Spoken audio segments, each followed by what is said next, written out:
Koldo García ha vuelto hoy al Tribunal Supremo y lo ha hecho en un momento decisivo. El magistrado Leopoldo Puente revisa su situación personal y por primera vez, ojo, porque se podría acordar su ingreso en prisión. El que fuera asesor de José Luis Ábalos estaba citado a declarar a las 10 en punto de la mañana ante el magistrado, que valorará esas nuevas revelaciones del último informe de la Unidad Central Operativa de la Guardia Civil. Un documento que no solo ampliaba el alcance de la investigación, sino que retrataba a Koldo como el custodio del dinero de Ábalos y como quien administraba en efectivo los fondos del exministro y de su entorno más cercano. Tras su declaración, que no se ha producido porque se ha acogido su derecho a no declarar, se celebra una vistilla en la que se va a decidir si se modifican las medidas cautelares que pesan sobre él: la retirada de pasaporte, la prohibición de salir del país y la obligación de comparecer cada 15 días ante el juzgado. La incógnita principal estaba en la posición de la Fiscalía Anticorrupción, que no ha solicitado prisión provisional tampoco en el día de hoy, como lo viene haciendo ya desde hace bastantes semanas. Sí lo hará, sí lo hace el Partido Popular, la acusación ejercida por Génova 13. Si el juez lo considera oportuno, Koldo podría pasar de la libertad provisional a la cárcel. De hecho, estamos muy pendientes en estos momentos de lo que sucede en el Tribunal Supremo después de la que ha sido la cuarta comparecencia de Koldo García. Ya declaró en diciembre del año 2024, en febrero y en junio de este mismo año. También fue interrogado en la Audiencia Nacional tras su detención en febrero de 2024 e incluso se le practicó una prueba caligráfica. Está investigado por presuntos delitos de organización criminal, tráfico de influencias y cohecho. La cita de hoy llega apenas días después de que la UCO entregase ese informe de unas 300 páginas que analiza el patrimonio de José Luis Ábalos y su entonces esposa, Patricia Úriz. Un documento que describe un flujo constante de dinero en efectivo. Fíjense, más de 60.000 euros entre 2014 y 2024 y un lenguaje en clave para referirse a los billetes: chistorras, soles y lechugas, equivalentes a los billetes de 500, 200 y 100 euros. En esas conversaciones, cuando el entonces ministro pedía folios o cajas de folios, es literal, en realidad estaba reclamando dinero. El informe detalla además que Koldo García habría asumido pagos personales del ministro por un valor total de casi 100.000 euros sin que conste devolución alguna. Entre esos gastos figuran viajes, regalos, pensiones alimenticias y hasta el alquiler en efectivo de un chalet en Marbella, fíjense, por un valor de 9.000 euros, nada más y nada menos. Con el avance de la investigación, la figura de Koldo ha pasado de ser la de un asistente a la de un engranaje central en la presunta trama de corrupción. Según los investigadores, era él quien conocía los resortes del Ministerio de Transportes, las empresas públicas bajo su órbita y las constructoras que participaban en adjudicaciones. Los audios que él mismo se grabó y también fueron intervenidos por la Guardia Civil durante esos registros revelan que manejaba información sobre supuestas comisiones y los altos cargos implicados. Lo que empezó como un escándalo por los contratos públicos ha terminado dibujando algo mucho más profundo, una forma de entender el poder. Dinero en sobres, favores pagados en efectivo, mujeres tratadas como moneda de cambio y un silencio que lo envuelve todo. Ábalos y Koldo no solo compartieron despacho, lealtad política y más allá de fiestas, también compartieron una manera obscena de manejar el dinero y a las personas, la cara más descarnada de una corrupción que no solo se mide en billetes, sino también en valores perdidos.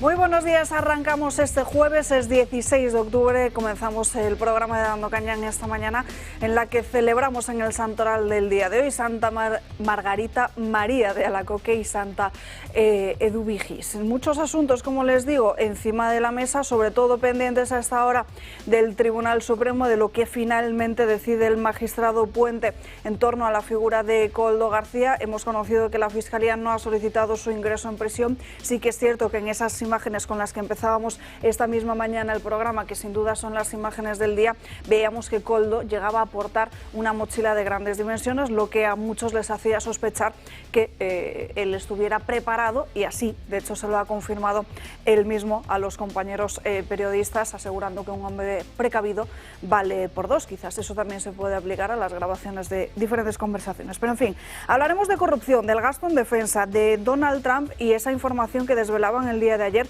el New York Times y muchas otras cuestiones, así que quédense con nosotros en estas próximas 2 horas, que arrancamos, como siempre, con el comentario de Josep María Francas. ¿Qué tal? ¿Cómo estás? Bueno, estoy vivo y es jueves, o sea que está José Ramón aquí, y entonces ya eso es importante porque se acerca el fin de semana, que es cuando nos toca descansar al menos de noticias, porque los políticos, como muchos se van de vacaciones el fin de semana, cada uno en su territorio, no dicen tantas tonterías, o al menos no se saben, ¿no? Yo quería hablar de sindicatos, porque lo de ayer fue alucinante, la huelga general más importante de la historia. Sí, hubo una huelga general en España, la más importante de la historia, porque no se sabe si los secretarios generales de los propios sindicatos la hicieron. El resto casi... Sí, casi nadie se enteró, pero en fin, siguen cobrando subvenciones por hacer eso. Lo más interesante no era el hacerlo o no, era el motivo, Gaza. No sé exactamente en qué provincia está Gaza, pero no me suena que esté por aquí. Pero hay un tema que me ha llegado más al alma y voy a aprovechar muy rápido. Si os acordáis, el Ayuntamiento de Madrid, el nuevo alcalde, cuando habló de la zona verde del centro de Madrid, que Europa le obligaba y que no podía hacer otra cosa, ¿os acordáis de esto, no? O cuando hubo la prevención de la Dana, que se dijo que no se podían limpiar ciertos cauces porque Europa obliga y no se puede, ¿no?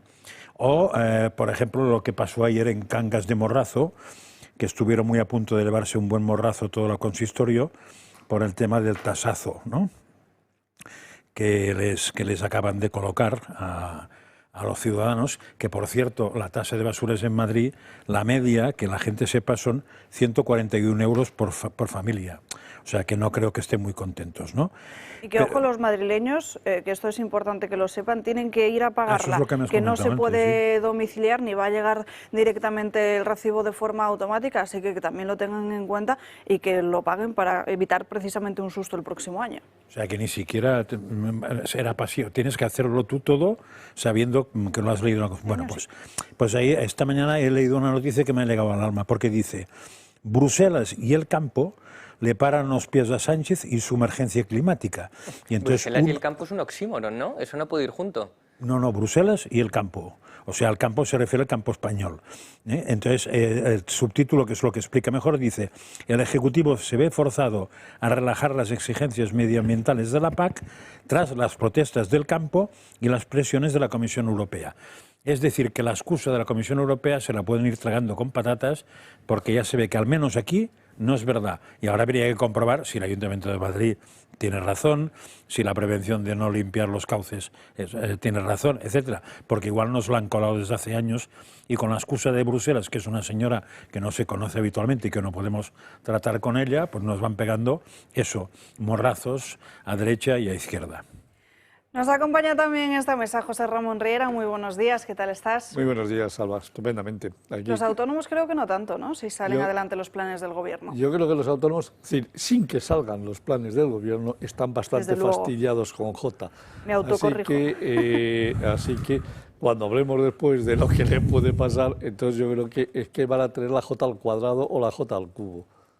Y nos acompaña también esta mañana, le han visto todos ustedes, Julián Victoria. ¿Qué tal? ¿Cómo está? Un honor estar aquí, como siempre. El placer es nuestro. En fin, empezamos por los diferentes asuntos de la jornada de hoy. Si les parece, hablamos primero de la cuestión palestina, ya que Josep María Francas lo ha sacado en su primera intervención, ya que ayer era 15 de octubre, estaba prevista, organizada por los sindicatos, una huelga que apenas se dejó notar. De hecho, desde Solidaridad, desde el sindicato más cercano a Vox, se avisó precisamente de todas las consecuencias negativas que podía implicar para los trabajadores esa huelga. Lo explicaron ayer perfectamente en el programa de José Javier Esparza, en El Gato al Agua, pero fíjense, porque el Gobierno de España parece que no se ha enterado o no se quiere enterar de que ya ha habido y que ya se ha firmado un acuerdo para la paz que ha supuesto un alto al fuego, aunque sí que es cierto que hemos visto cómo jamás se lo ha saltado, pero es que ha aprobado Moncloa 2 millones de euros y van a haber precisamente directamente el comunicado, donde así se recoge del Ministerio de Asuntos Exteriores, 2 millones de euros para dar respaldo a la autoridad palestina. Una iniciativa que, dice el Gobierno, tiene por objeto el sostenimiento financiero de la autoridad palestina, con una contribución, como les digo, de 2 millones de euros. Materializa así, dice Moncloa, con esta primera contribución, ese compromiso con la Coalición Urgente por Palestina, que es una iniciativa que se ha lanzado junto a Arabia Saudí, Noruega y Francia para la sostenibilidad financiera de la autoridad palestina, y a la que se han unido, atención, un total de 12 países. En la jornada de ayer, ¿qué es lo que pudimos ver? Pues en línea con los ideales del grupo terrorista de Hamás, disturbios y cargas policiales en nuestras calles en unas protestas que pasaron de claroscuro una vez llegada la noche. Varios sindicatos convocaron una jornada de huelga general en apoyo a Palestina. Las principales ciudades de España han secundado las manifestaciones, que indicaban los organizadores iban a ser pacíficas. Todo lo contrario, los disturbios no tardaron en llegar. Destrozos del mobiliario urbano, quema de contenedores e intento de cortar la circulación. En Barcelona se han visto imágenes muy violentas. Los manifestantes han señalado establecimientos de empresas las cuales acusan de colaborar con Israel y les han lanzado piedras. La Guardia Urbana estima en 15.000 los participantes en la protesta, los organizadores en 50.000. Grupos de radicales se concentraron en la estación de Sants para impedir la salida del equipo israelí Hapoel de Jerusalén, que se dirigía a Manresa para disputar un partido de la Eurocup. El asalto en los aledaños de la estación ha provocado la intervención de la policía, protagonizando cargas y el uso de gas pimienta para dispersar a los agitadores. En Manresa, en la zona del pabellón, la policía ha ejecutado un dispositivo de seguridad para que el equipo de baloncesto israelí pudiese acceder al recinto deportivo. En la ciudad condal, las protestas se movilizaron hacia el consulado de Israel. Lanzaron pirotecnia contra la fachada del edificio, provocando grandes altercados y tensión en la zona. Los bomberos tuvieron que actuar ante el vandalismo. Ha habido alrededor de 15 detenidos, 11 de ellos menores de edad, por desórdenes públicos. En Valencia ha ocurrido algo parecido. En el Roig Arena se disputaba a puerta cerrada el partido que enfrentaba al Valencia Basket contra el Hapoel de Tel Aviv de la Euroliga. Ante el riesgo existente y las recomendaciones de las fuerzas y cuerpos de seguridad, así como la delegación del gobierno, el club se ve obligado a poner por delante la seguridad tanto de aficionados como de trabajadores, tomando la decisión de que el encuentro se dispute a puerta cerrada. Más de 1.000 personas se concentraron cerca del pabellón causando disturbios, lanzamiento de petardos, intento de cortar una avenida y enfrentamientos con la policía. Más de 500 agentes, un helicóptero y varios drones blindaron la zona. Las manifestaciones no fueron pacíficas. Las reivindicaciones pasaron de serlo cuando los radicales, muchos de ellos encapuchados, fueron los protagonistas creando caos y tensión. A mí, desde luego, y no sé cuál es la opinión de la mesa, me causa mucha sorpresa, me llama bastante la atención que en protestas que supuestamente piden la paz, el retorno de la tranquilidad para Palestina, pues terminen precisamente en violencia, ¿no, Julián? De hecho, Alba, fijémonos en una cosa. Es decir, cuando se pidió 14 millones de euros para los enfermos del ELA, el gobierno respondió que no había 14 millones de euros. Sin embargo, hay 2 millones de euros para mandar a la autoridad palestina, hay 1 millón de euros que nos costó mandar el patrullero para escoltar a la flotilla esa de ibicencos, pero luego no hay dinero. La pregunta es, ¿para quién gobierna esta gente? O sea, hay dinero para todo el mundo de fuera menos para los de dentro. Y otra cosa que me llama poderosamente la atención, se dieron cuenta que cuando todo el tema de Gaza salió toda la izquierda a protestar a la calle, pero cuando se firmó la paz no estaba ni uno celebrándolo. Es decir, esta gente no salió a celebrarlo porque se les acabó el relato. Porque como viven en la confrontación, si no es la lucha de clases, es la lucha de sexos, ahora era la guerra en Gaza, ya se les acabó el cuento, entonces nunca los verán celebrando. A ver, si es que es alucinante las dos cosas. Tanto la huelga, como las protestas de ahora, como la protestilla de las embarcaciones de recreo, ¿no? Es lo mismo. Diríamos, las de recreo, te podías tragar algo si no supieras todo lo que había detrás, porque en Israel estaba pasando, en Gaza estaba pasando algo.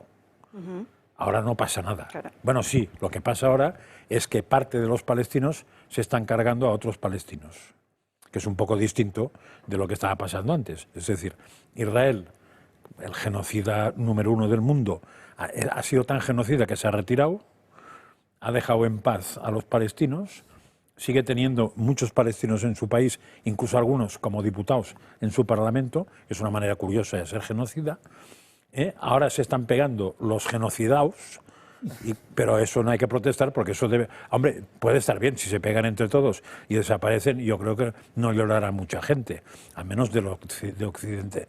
Pero en fin, pues las tres cosas y la huelga, pues es lo mismo. ¿Qué puñeta hacen unos sindicatos en un tema de Gaza cuando, si la guerra estuviera en pie, ya costaría explicarlo?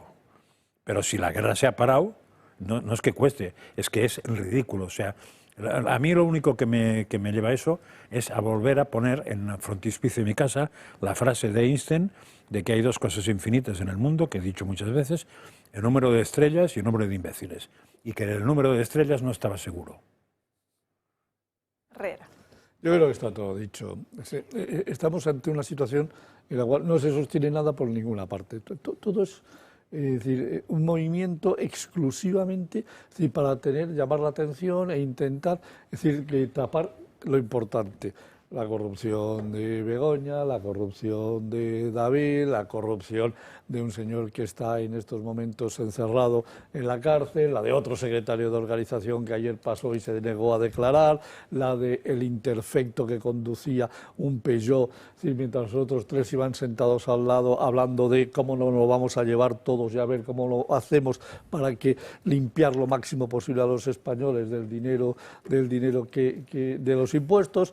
Esto es una tomadura de pelo integral que está pasando. Y la sociedad civil, seguimos todos adormecidos, callados, aquí no pasa nada, es decir, no sucede nada. Esto es lo increíble. Es decir, nos están robando, pero robando a mano armada. 2 millones para Gaza, 1 millón para acá, 3 para allá, 2 millones para los puertos, para los pesqueros de Perú, 3 millones para no sé qué. Es decir, el dinero se está dilapidando. Y hombre, vamos a ver, cuando le mandan 2,5 millones a los pesqueros de Perú, algo en Perú se quedará por el camino, digo yo, porque como todos estamos acostumbrados desde que llegó Pujol a la Generalitat a que un 3%, siempre para el partido, desde entonces se ha establecido de forma natural. Y aquí es que se lo llevan todo crudo. Esto es increíble. ¿Qué sucede? Eso sí, no pasa nada. Es decir, cada mes, venga, 12.000 millones más de euros de deuda para seguir pudiendo pagar toda la fiesta que tienen montada todos estos señoritos. De hecho, emitimos 8 millones de euros de deuda a la hora. Sí. Tenemos deuda colocada a 2089. Significa que el gobierno está contando con que habrá unos españoles que todavía no sabe si van a nacer porque no paran de destruir a la familia, a los cuales le han cargado una deuda nominal. Pero déjame que te diga otra cosa. Ya, el 15% de los presupuestos del gasto de la para el pago de intereses de deuda. De la Administración Central del Estado se dedica a pagar los intereses de la deuda. Y ojo, no amortizar capital, cuidado. Llevamos sin amortizar capital, ni siquiera teniendo que pedir dinero prestado para pagar los intereses desde el 31 de diciembre del 2007, que fue el último año en el que para pagar los intereses de la deuda no tuvimos que pedir prestado. Desde el 2008 hasta el 2025, cada vez que hay que pagar intereses tenemos que pedir prestado para pagar los intereses. Y una pregunta, si en 1980 la deuda sobre el PIB de España era el 17%, hoy estamos por encima del 100%, ¿dónde está esa pasta? ¿Quién se la ha llevado? Las listas de espera están colapsadas, los servicios públicos no dan abasto, ¿dónde está ese dinero? Pues evidentemente, como decías, en Perú, 5 millones de euros para la promoción LGTBI en Haití, como si en Haití estuvieran preocupadísimos con los derechos LGTBI. Pero todo eso, ¿quién ha sido? ¿El Fondo Monetario o el Banco Mundial? El que nos ha subido la estimación. Sí, el Fondo Monetario Internacional. El gobierno aplaudió con las orejas, claro, el Fondo Monetario y Europa y Trump también. Que también acaba de decir, pero eso no se comunica, también acaba de decir que España tiene un altísimo riesgo por la caída de las exportaciones que estamos teniendo en este país con Estados Unidos y con otros países, que nuestras exportaciones se están tremendamente cayendo. Se está contrayendo el PIB. Es decir, tenemos también que la entrada de capital extranjero, las inversiones, se está yendo al carajo, sí. Y que es... Bueno, pues afecta también directamente al PIB y luego se contradice. O sea, está diciendo por un lado esto y de pronto se lee el informe que le prepara el ministro de Economía y ¿qué va a decir el ministro de Economía? Oiga, ¿no? Van de cine y resulta que van y lo publican. Y yo ya he demostrado públicamente de que el Producto Interior Bruto, simplemente, es decir, el que se publicó el 29 de julio del segundo trimestre se publica el PIB el 29 de julio. julio. El 26 de septiembre, después de un mes de vacaciones, se modifica al alza en 600 millones y se cambia toda la estructura. ¿Por qué? Muy sencillo, porque yo había publicado un artículo en el que dije: no es posible que el PIB, es decir, que la inversión haya caído un 0,1 con la inflación y en cambio en términos reales crezca un 2,5. Oiga, cójanse ustedes una calculadora, es decir, y calculen bien. Solo una cosa, y termino con esto. Es decir, y ahora claro, lo modifican al alza en 4.000 millones de euros. Anda, qué casualidad, y así ya les cuadran las cifras. Es decir, todo está manipulado estadísticamente, todo está tezanizado estadísticamente. Este país es todo falso.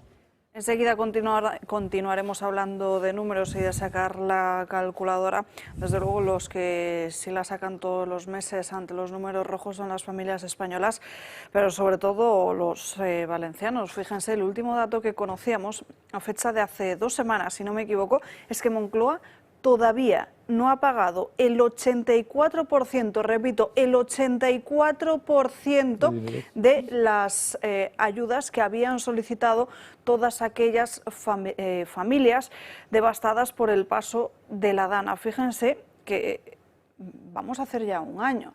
O sea que es una completa barbaridad. Y 2 millones para Gaza, ¿no? Y 2 millones para Gaza. Y el avión para traerlos a todos. Este mes se cumple 1 año de aquella tragedia, de aquella riada de la Dana que devastó miles de familias, que dejó más de 200 fallecidos en la Comunidad Valenciana, pero también en Castilla-La Mancha. Y es por ello que el Toro Televisión se va a desplazar hasta allí, hasta Valencia, el próximo 28 de octubre para hacer un programa especial en el que intentaremos de nuevo no solo denunciar lo que están viviendo todas estas víctimas, sino también servir de altavoz y conocer de primera mano su testimonio.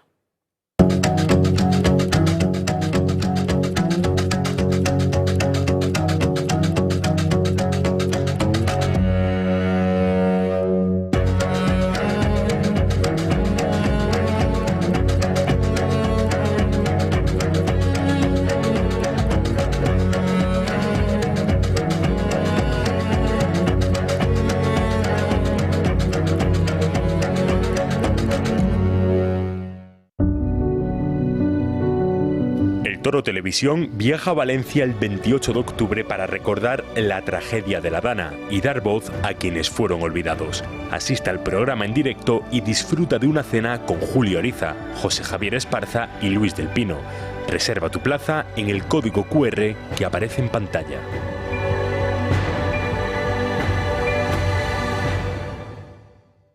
Bueno, ese es el código QR al que pueden, con el que pueden inscribirse directamente en esa cena, en ese evento organizado por el Club de Amigos, porque, como les decimos, nos trasladamos hasta Valencia con el esfuerzo que todo ello supone y también con la oportunidad de permitirles a todos ustedes, estén en Valencia o no lo estén, pero que quieran acercarse a compartir, a denunciar con nosotros, porque ya saben que, bueno, cuantas más voces juntas, mucho mejor, a denunciar juntos esta situación que están viviendo todas esas víctimas en la Comunidad Valenciana. También invitar, desde luego, a muchas de esas víctimas a que acudan a contarnos su testimonio, a ser testigos precisamente de lo que sufrieron y de cómo están intentando pues sobrevivir directamente y poder llegar a final de mes ante una situación en la que lo han perdido todo, sus casas, sus coches, en el peor de los casos sus seres queridos, y que no saben ni siquiera cómo remontar, o que solo lo están haciendo gracias a la ayuda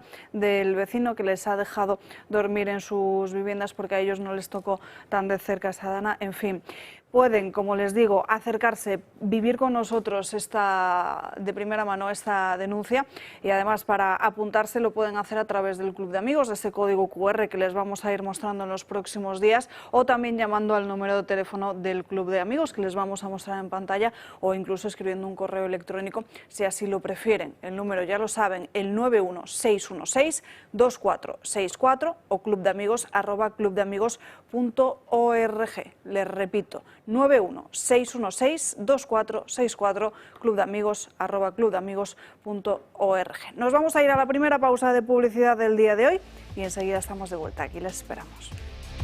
Ya estamos de vuelta en Dando Caña, nos vamos acercando a las 12:30 del mediodía, a las 11:30 en Canarias. Tenemos que hablar de inmigración ilegal porque, fíjense, en estas últimas horas hemos conocido, gracias a una respuesta parlamentaria, a la contestación que ha dado el Gobierno a una de las que se le han presentado, que se le han planteado en el Congreso de los Diputados, que tiene intención desde 2025 hasta el año 2027 en regularizar a casi 1 millón de extranjeros, de personas que están en nuestro país sin la documentación legal necesaria. Esto lo puede hacer gracias al nuevo reglamento de extranjería que entró en vigor el pasado mes de mayo.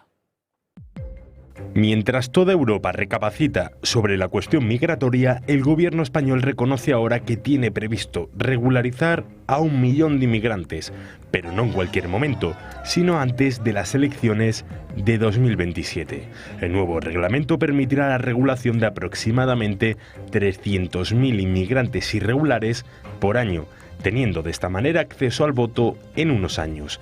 Así lo ha defendido el Ejecutivo tras una pregunta del PP sobre las regularizaciones. Desde las filas populares critican la opacidad de los acuerdos migratorios y Moncloa responde que es la única manera de integrar a los inmigrantes en nuestro país y establecen una autorización de residencia temporal por razones de arraigo, es decir, en 2 años podrán acceder a la nacionalidad. Según datos del Instituto Nacional de Estadística, en 2024 obtuvieron la nacionalidad casi 300.000 extranjeros. El mayor número fueron marroquíes, con casi 43.000. Los 9 siguientes, países iberoamericanos con graves crisis sociopolíticas como Cuba o Venezuela. Es la respuesta que ha dado el Gobierno, como les digo, a una respuesta parlamentaria formulada por el Partido Popular. Y del Congreso de los Diputados nos vamos hasta el Parlamento de Canarias. Tenemos conexión en directo con Nicasio Galván. Él es el portavoz parlamentario de Vox, precisamente, en Canarias. Muy buenas tardes. Muy buenas tardes a todos. Una vez más con ustedes. Bueno, hemos conocido en estas últimas horas que el Parlamento canario ha rechazado su petición sobre un informe de la Audiencia de Cuentas de Canarias y del Tribunal de Cuentas acerca del gasto que se dedica precisamente a la inmigración ilegal. ¿Qué partidos les han apoyado? Pues, hombre, no creo que no será ninguna sorpresa, ¿no?, mi contestación.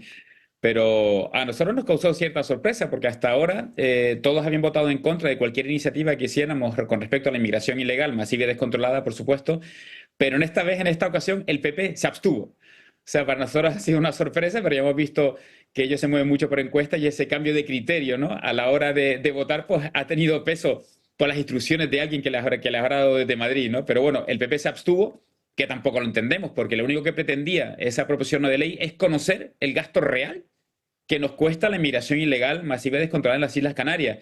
Recuerdo que una vez, a una pregunta similar mía, el presidente del Gobierno de Canarias me dijo que no lo iba a decir. Y luego a los periodistas, reporteros periodistas, les dijo que no iba a decir la realidad por no dar alas a lo que él llama ultraderecha, aunque reconocía que era un gasto elevado, ¿no? Ha trascendido que solo en el cuidado de los menores extranjeros no acompañados, de los MENAS, nos gastamos en la Comunidad Autónoma de Canarias 200 millones de euros anuales para esos 5.800 menores que tenemos aquí de otros países, ¿no? Pero claro, al final no dejan de ser aproximaciones reconocidos por el propio Gobierno de Canarias, pero si el propio Gobierno de Canarias reconoce 200 millones de euros solo para los menores, creemos que hay mucho más. Por eso trajimos esta PNL para poner luz encima de la mesa, que por supuesto todos los partidos, excepto el PP, que se abstuvo, el resto votó en contra, porque no les interesa, para mantener ese discurso buenista y ese discurso de que nosotros hemos sido inmigrantes, ¿no? Pues no les interesa ponerlo todo encima de la mesa en una tierra. Recuerden que como el 50% de nuestros menores están en riesgo de pobreza, de exclusión social, y ocupamos los últimos puestos en todos los epígrafes económicos sociales medibles, ¿no? ¿Cuál es la situación que están observando en estos momentos? Porque sí que es cierto que durante ciertos periodos es muy evidente, ¿no?, la avalancha inmigratoria, la delincuencia asociada a esa inmigración ilegal, pero vemos que es algo tan constante que ha dejado de ser en muchos casos lamentablemente noticia. Sí, bueno, aquí tenemos dos versiones: la realidad de los barrios, la realidad de las personas que viven el día a día con la inmigración ilegal, y lo que nos cuentan muchos medios, salvo raras excepciones como ustedes, por supuesto, y la gente que está harta, las encuestas nos dicen que un 70% le gustaría pues, que volvieran a sus países estos inmigrantes ilegales, pero ¿qué trasciende en la política y los medios? Que no pasa nada, que no está asociada la criminalidad con la delincuencia, que la criminalidad baja, cuando ya sabemos que es un truco que hacen con la criminalidad, es decir, bajan los hurtos o los robos en supermercados en 1000, pero suben las violaciones en 200, y al final, como cada delito vale 1, dicen que la criminalidad ha bajado. Pero claro, las agresiones sexuales siguen, los atracos siguen, la inseguridad latente en las calles, la inseguridad que se genera, ¿no? Porque igual que con la ocupación, que dicen, no, es que se ocupan pocas viviendas, pero es que con que se ocupe 1, 2, 3 viviendas en el barrio, ya esa inseguridad, ¿qué hace? Pues que no se quieran poner casas en alquiler, que la gente tenga miedo. Pues eso es lo que genera la inmigración ilegal masiva y descontrolada, y no decir la verdad, ¿no? a la gente. Pero la gente ya está abriendo los ojos. Ya le digo, esa encuesta del 70% que quiere ya que los inmigrantes ilegales vuelvan a sus países de origen, pues el tiempo notará la razón.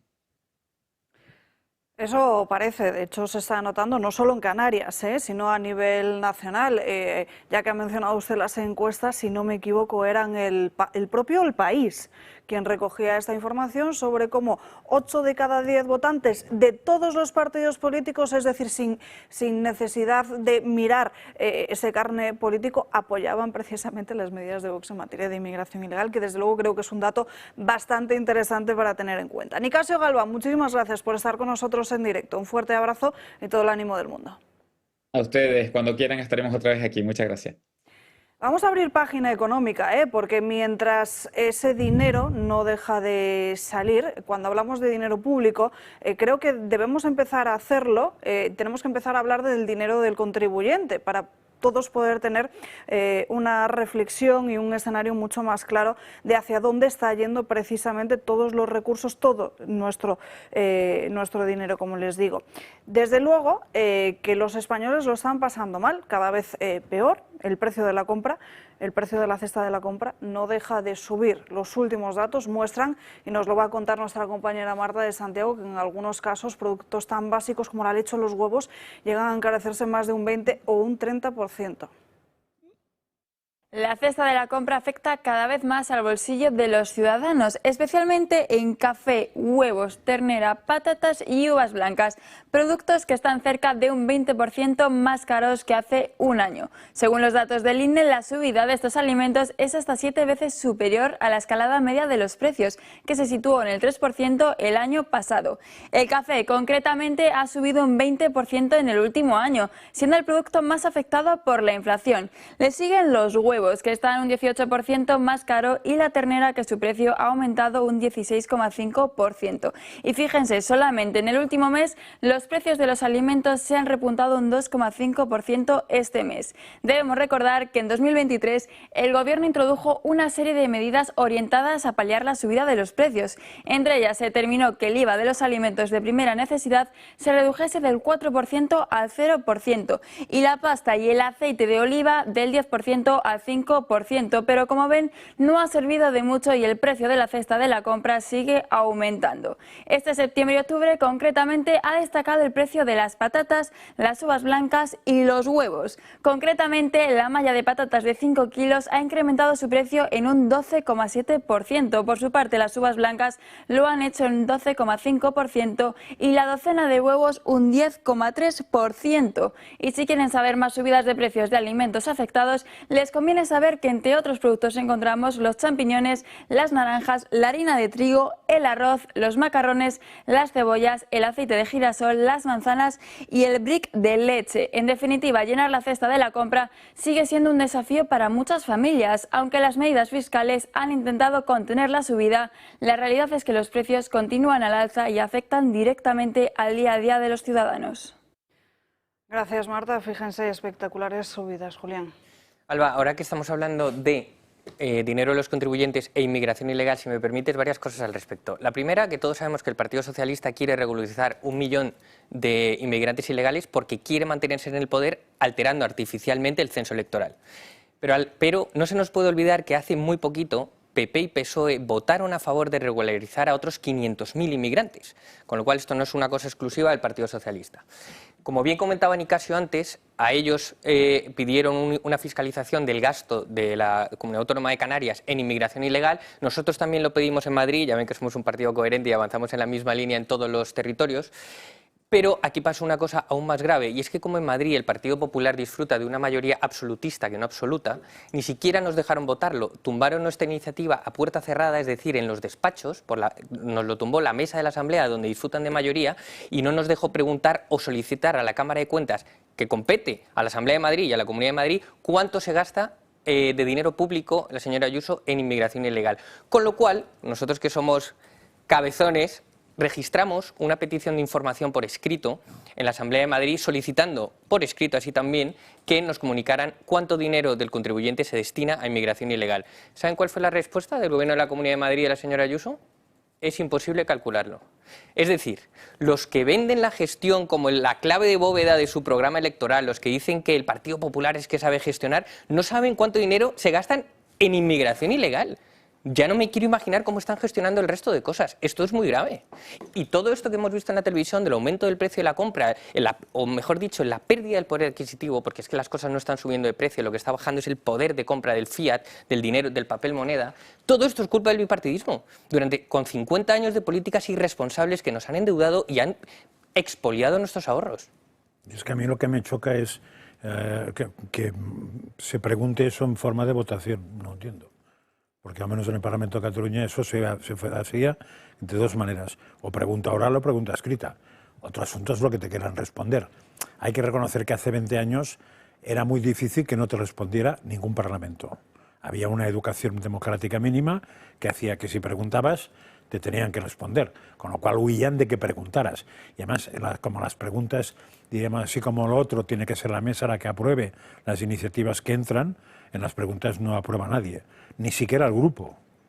O sea, un diputado puede preguntar por su cuenta, con lo cual ahí te hinchabas a preguntas de esas. Y si no te contestaba, no tardaba mucho, pues mira, una pregunta cada día a 5 consejeros que toquen el tema por ahí, ir cambiando la pregunta y publicar la respuesta cada vez. Entonces, yo creo que se les puede tocar bastante las narices, pero que quede claro que no es democrático no contestar una pregunta de estas. Hablemos de sea oral o sea escrita, perdón. Hablemos de nuestros autónomos, si les parece bien, porque en esta misma semana hemos conocido cómo el Ejecutivo ha lanzado una propuesta a través del Ministerio de Inclusión, Seguridad Social y Migraciones para que a partir del año 2026 las cuotas vuelvan a subir. Digo vuelvan porque en el año 2023 ya se corrigieron al alza, pues ahora el Ejecutivo plantea que esas cotizaciones para los trabajadores autónomos vuelva a cambiar, dentro de unos meses, con subidas de más de 200 euros al mes, que desde luego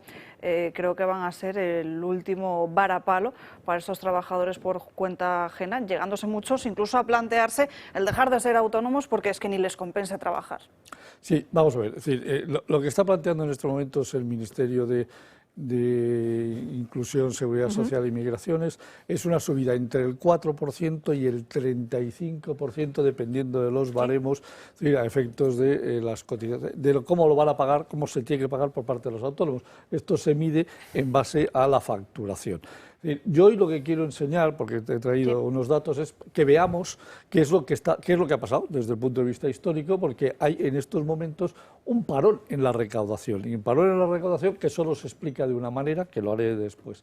Fijaros, en el año 2018 los autónomos pagaban en cotizaciones sociales una recaudación neta, en total pagaban 7.617 millones. 7 años después, en el 2025, pagan 7.729 millones. ¿Qué ha pasado? ¿Cómo es posible? Es decir, que 7 años después, después de tener una inflación del 25%, acabamos hace unos minutos de hablar de la inflación, desde que llegó Pedro Sánchez hasta hoy, los precios han subido de media un 25%. Al subir un 25% los precios, los salarios han subido un 22%, porque todavía no se ha producido la transmisión de la inflación sobre los salarios y, por lo tanto, todavía no se ha repercutido el último 3% que tenemos de subida. Más o menos un 21,5% es lo que han subido los salarios. ¿Cómo es posible que los autónomos, que siguen siendo 3 millones, alrededor de 3.300.000, 3.200.000, las cotizaciones sociales no se esté recaudando más? ¿Alguien quiere que pueda tener la respuesta? Os lo voy a contar. Porque hay menos. No, en número no.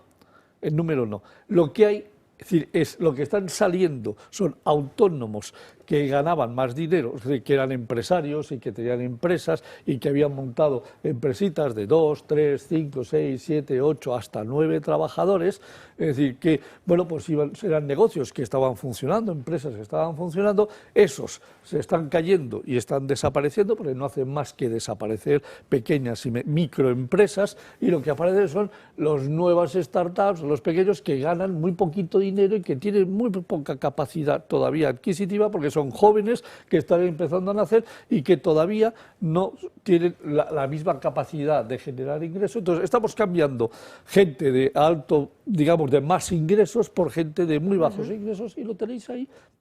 Y hemos pasado de 7.617 a 7.729 millones. De hecho, José Ramón, yo creo que es importante que la audiencia sepa que un español hoy, de enero a agosto, trabaja para pagar impuestos. Solo trabaja de agosto a diciembre para su familia. Sí, de enero a agosto, hoy, hasta hoy, solo por dos conceptos, lo que recauda la agencia tributaria y lo que recauda la Seguridad Social, se han recaudado 330.000 millones de euros, que se dice en dos palabras. Ahora, lo que quiero hacer con vosotros, para que lo entiendan los espectadores, es qué pasa con un autónomo con el modelo actual, sin contar con las subidas que va a tener en las cotizaciones de la Seguridad Social. Vamos a suponer un autónomo, digamos que de medio standing, un señor que factura todos los meses 3.000 euros. No está mal, 3.000 euros para un autónomo, multiplicado por 12, 36.000 euros. ¿Qué paga un autónomo hoy? ¿Qué paga el autónomo en Seguridad Social? Paga 500 euros al mes, multiplicado por 12, 6.000 euros. 36 menos 6, ya solo le quedan 30.000 euros. ¿Cuánto paga de IRPF? Es decir, 36.000 euros, si le aplicas los diferentes coeficientes de ingresos en los saltos que se producen, paga 9.021 euros. En número redondo, 9.000. De los 30.000 le restamos 21. Le restamos 9, le quedan 21. Claro, para su actividad, para poder facturar 3.000 euros, que no es una cantidad expresable, tiene que tener un pequeño despachito, un pequeño lugar donde reunirse, donde ejercer su labor. Vamos a ponerle 500 euros al mes, que le cuesta de su bolsillo tener ese pequeño despacho. 500 por 12, 6.000. 21 menos 6.000, le quedan 15.000 euros. Tiene que tener internet, tiene que pagar la luz, tiene que tener un teléfono móvil. Entre la luz, el teléfono, la internet, 150 euros al mes, 1.800 euros. Habíamos dicho 19, vamos a redondearlo a 2.000, le quedan 17.000 euros. Bueno, tiene que... Por 15 íbamos ya, ¿no? Sí, pero 15. Es decir, me quedan 13. Entonces, ahora vamos a que, bueno, tiene que tener actividad comercial, o sea, tiene que salir a la calle, tiene que visitar clientes, tiene que moverse, transporte público, coche, etcétera, etcétera. Si quiere llegar a los sitios, tiene que moverse con rapidez, porque tiene que hacer muchas visitas para poder facturar 3.200 euros de gasolina al mes. Por 12, 2.400, ya le quedan 11.000. Y luego, de vez en cuando tiene que comer con sus clientes, que coma una vez al mes con un cliente una vez al mes, son 12 comidas, 50 euros por cabeza de media, para agasajar al cliente que le estás facturando, 1.200, le quedan 10.000 euros para sobrevivir todos los meses. Todavía no ha pagado piso, colegio, todavía no ha pagado, comida. Todavía no ha pagado si tiene alquiler, el alquiler de su casa, o si tiene una hipoteca, no ha pagado la hipoteca. Si su mujer trabaja, pues a lo mejor vive un poquito mejor, pero si no trabaja, no puede vivir. Oiga, que con 36.000 euros se le lleva todo su entorno, se le lleva 20 y tantos mil euros, 25.000 euros se le lleva en estos momentos de esos ingresos. A ver, a mí que me lo expliquen, como un señor que genera 3.000 euros de actividad por culpa de pagar la parte de tasa de autónomos, el IRPF, que suman entre los dos 15.000 euros. que no está nada mal. Pero claro, es que luego tiene que desarrollar toda su actividad. Es decir, un comercial de una empresa, es decir, los kilómetros se los pagan, o le paga la gasolina, es decir, o le pagan por las comisiones. El salario le quitan, es decir, le quitan el 6% de seguridad y el IRPF. Oiga, es decir, es que ser autónomo en estos momentos es ser un titán. Podemos decir que es normal que 50.000 jóvenes se vayan al mes de España, ¿no? Claro, y podemos decir otra cosa, y es que según las estadísticas que publica, es decir, el Ministerio de Trabajo y Economía Social, es decir, con respecto a las empresas inscritas en la Seguridad Social, resulta que desde diciembre hasta aquí, es decir, han desaparecido entre 1 y 9 trabajadores, han dejado de estar inscritas en la Seguridad Social 15.300 empresas, es decir, y había en esas 15.300 empresas, es decir, 59.000 trabajadores, 60.000 trabajadores, a razón de media de 4 trabajadores por empresa que ha desaparecido. ¿Y quiénes desaparecen? Las microempresas. ¿De quiénes son las microempresas? De los autónomos. Con lo cual, ¿cuánto representan las microempresas en el parque empresarial? 98%, no, ¿no? 85%. 85%. Exactamente, porque lo he calculado esta mañana. El 85%... O sea, la inmensa mayoría son microempresas. 84,9 el día 31 de diciembre, 84,3 el día 30 de septiembre. Hemos perdido un 0,6% de peso de las microempresas. Porque ¿cuántas empresas hay de más de 500 trabajadores? 2.600. ¿Cuántas empresas hay entre 250 y 500 trabajadores? 3.600. Es que ¿Y entre 0 y 250? Entre 0 y ¿El 200, resto? claro, 1.270.000. No, 1.300.000, 1.295.000. 1.295.000, hay 1.301.000. Y claro, es que si de esos 36.000 euros que pones encima de la mesa, en torno a unos 25.000 has dicho, se van para pagar diferentes cuestiones, estaríamos hablando de un 70% de los ingresos. Claro, es que es lo que le está pasando al autónomo. Es lo que esto es lo que no se quiere para dar ganar un cuenta 30% te está costando un 70%. Claro. Sí. Te está costando dinero trabajar. Sí, claro. Entonces, ¿por qué cascan? ¿Por qué cascan? Porque no llegan a fin de mes. Hablábamos del contribuyente. Es que el autónomo, además de contribuir como contribuyen el resto de las personas, además es que tiene unos gastos que son necesarios para el desarrollo de su actividad profesional. Si no, no puede ingresar los 36.000 euros. Y además, como esos gastos no se consideran desgravables nunca en su concepto de la declaración de la renta, dice, hombre, si me dejan de gravar el despacho, pues hombre, a efectos del IRPF bajaría y no pagaría 9.000 euros de IRPF. Pero no, puedes desgravarte el IVA. Pues, pero bueno, el IVA, a mí es que no he contado IVA por ningún sitio, es decir, es que a efectos de caja es todavía peor, porque si tú te coges todos esos gastos que he contado, y estamos hablando de 25.000 euros de gastos, le meto un 20% de IVA, son 5.000 euros de IVA, que a veces me los puedo desgravar y a veces no me los puedo descontar, con lo cual es que la caja, a efectos de caja, todavía la situación es mucho más dramática. El despacho sí te lo puedes... ¿Eh? El despacho sí te puedes desgravar, ¿no? Solo un porcentaje muy pequeño. Un porcentaje del piso. No. Corresponde al despacho. O un porcentaje del despacho. Un porcentaje del Todo despacho. está topado, claro. Es que piénsate una cosa. Tu declaración de la renta, tú haces una declaración de renta de persona física. Sí, claro. No haces una declaración de renta de empresario. Otra cosa es el empresario societario que tiene 2 trabajadores y entonces va a la sociedad. El autónomo que solo es él, no es una empresa, es un autónomo. Es que no tiene empresa.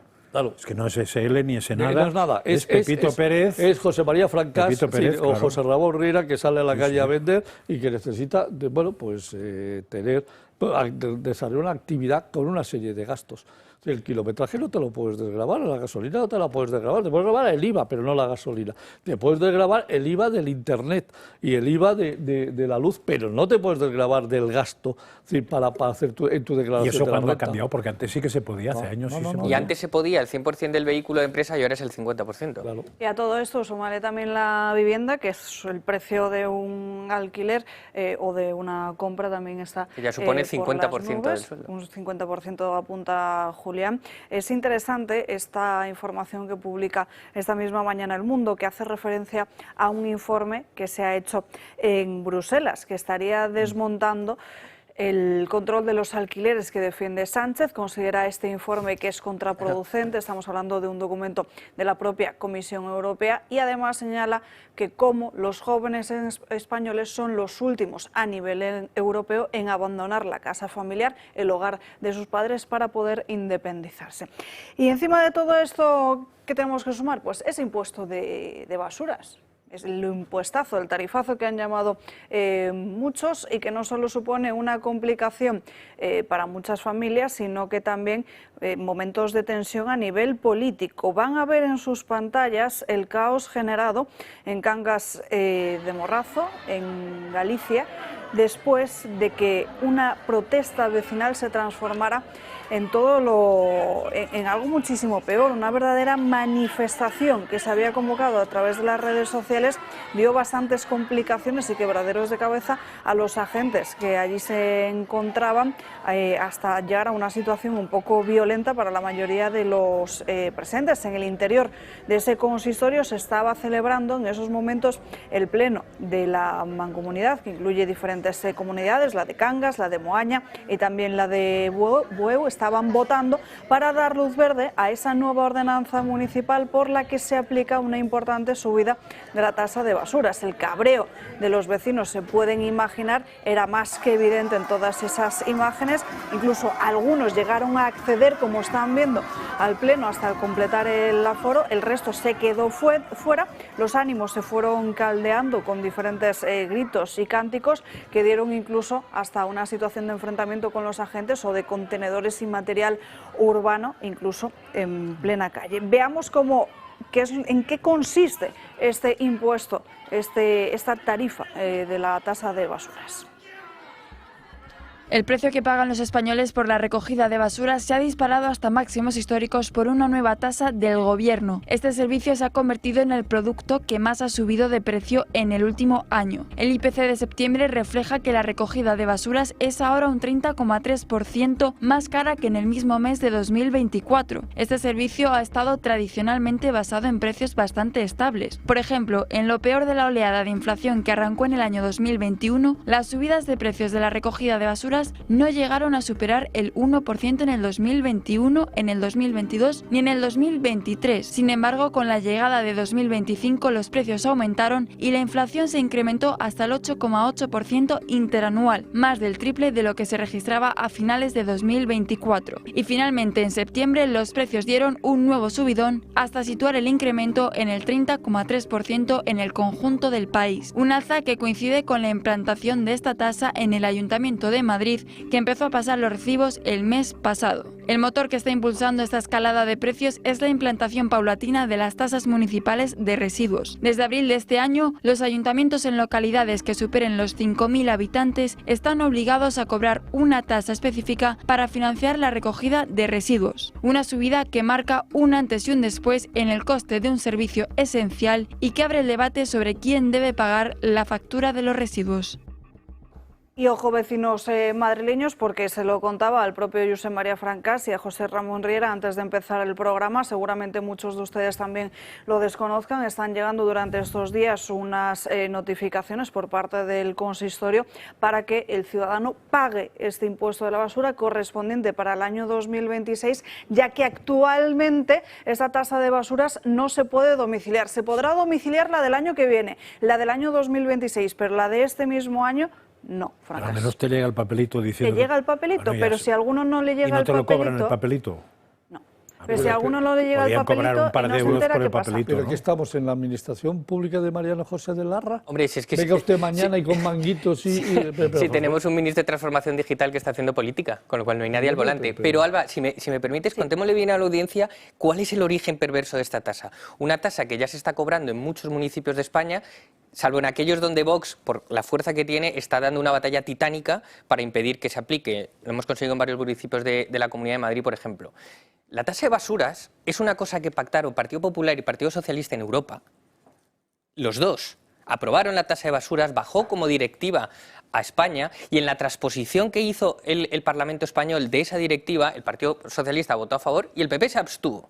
Lo digo porque, por ejemplo, en el Ayuntamiento de Pozuelo, la alcaldesa ha estado repartiendo cartas a todos los vecinos diciendo que esto es una obligación de Sánchez y que ya no puede hacer nada. Mentira, no solo se abstuvieron en el Congreso de los Diputados, sino que votaron a favor en Europa. Con lo cual esto es un nuevo saqueo del bipartidismo, que no contento con cobrarnos IBI, IRPF e IVA, también nos está saqueando con otras tasas que suponen una duplicidad en los impuestos. Pero yo lo que he escuchado esta mañana, que no sé si es verdad, es que, diríamos, lo votado en Europa no implica las subidas tan bestias que se están dando en algunos ayuntamientos. No implica las subidas, pero es que muchos ayuntamientos implican la implantación, porque muchos no tenían. Pero hay muchos ayuntamientos incluso que están bonificando esta tasa y la están eso se puede hacer aparte, pagando para que no tengan que asumirlo de primeras el propio ciudadano, incluso lo van a hacer de una forma progresiva para que ese golpe no sea tan brutal. Lo mismo que el IBI, creo que es el IBI, que los ayuntamientos tienen un margen, y entonces hay ayuntamientos que van al superior y hay ayuntamientos que van al inferior. Pues aquí es igual, tú puedes tener un margen de IBI y con la tasa de basuras incrementada, porque en teoría te obliga Europa, en teoría, a hacer no sé exactamente qué porcentaje, entonces tú puedes decir, pues mira, para que eso no afecte, lo que hago es seguir bajando el IVA en el margen que me dejan. Hay ciudades que no pueden bajar más, pero hay muchos que sí, eso está claro, pero eso hay que ir sitio por sitio. Lo que antes lo que me he quejado es de la excusa europea, que es un chollo, ¿no? Porque, es decir, el malo está allí. Y como además Bruselas no tiene cara, bueno, sí. No tiene cara porque tiene burka. Bruselas no tiene cara porque tiene burka. Claro que sí. Es verdad, no tiene cara porque tiene burka y además es un ectoplasma, o sea, es una especie de cosa que... De todas maneras, en el siglo XXI y cerrando el primer cuarto del siglo, a mí me sorprende que un ayuntamiento como el de Madrid no pueda domiciliar un recibo. O sea, es que me deja anonadado. No, el primer pago no es posible, lo tiene que pagar uno por Bizum, tarjeta de crédito, cargo en cuenta o banca electrónica. Se puede solicitar ya para que se domicilie el próximo año, que esto sí, una vez que lo paguen, pues ya háganlo automáticamente porque así se olvida. Digo, lo más importante es que son 141 euros por hogar de media, en la ciudad de Madrid, de media. De media, que puede ser más. Con lo cual, me cabrea más los 141 euros que no lo domicilien. Pero vamos a ver. Porque se puede pagar seguramente por internet, ¿no? Y sí. Como las multas. Un tema. En general, lo de pagar te ponen muchas facilidades siempre, ¿eh? Cada ayuntamiento ha hecho un poco el cálculo de cómo cobrar la tasa o el cómputo a pagar. Pero es que, por ejemplo, el Ayuntamiento de Madrid, que es por el espacio disponible de la vivienda, hay viudas que están solas en su casa, que su marido se ha muerto y sus hijos ya se han ido, que está pagando 400 euros cuando es la que menos contamina. Es una sola persona en una vivienda. Es profundamente injusto. Es la 1 en punto, ya llegamos al ecuador de este programa, que no me había dado cuenta yo de la hora en la que estábamos y nos tenemos que ir a publicidad. Eso sí, noticia de última hora, Koldo García queda en libertad provisional después de haber declarado esta misma mañana ante el magistrado Leopoldo Puente del Tribunal Supremo. Como les digo, el que fuera asesor de José Luis Ábalos ha quedado en libertad provisional también después de que la Fiscalía no haya solicitado su ingreso en prisión, que era una de las claves que teníamos esta misma mañana, si la Fiscalía lo solicitaba o no, para poder comprender si finalmente, o para poder adelantarnos si finalmente Koldo García entraba en prisión. El magistrado, el Tribunal Supremo, decide que Koldo García puede salir de ese Tribunal Supremo tal y como ha entrado esta misma mañana, en libertad, en unos minutos.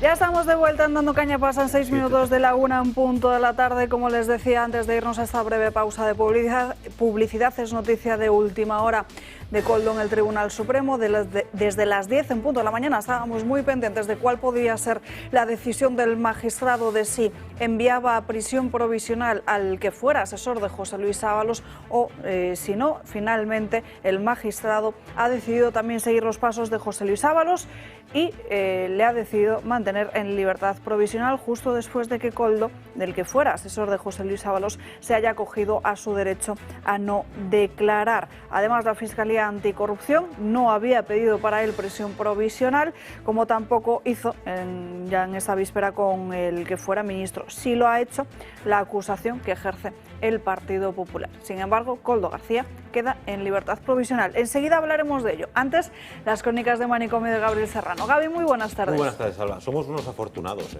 porque este gobierno no para de trabajar. Sí, porque no somos autónomos. Totalmente. Y es que además el gobierno no para de trabajar para hacernos la vida mucho más fácil.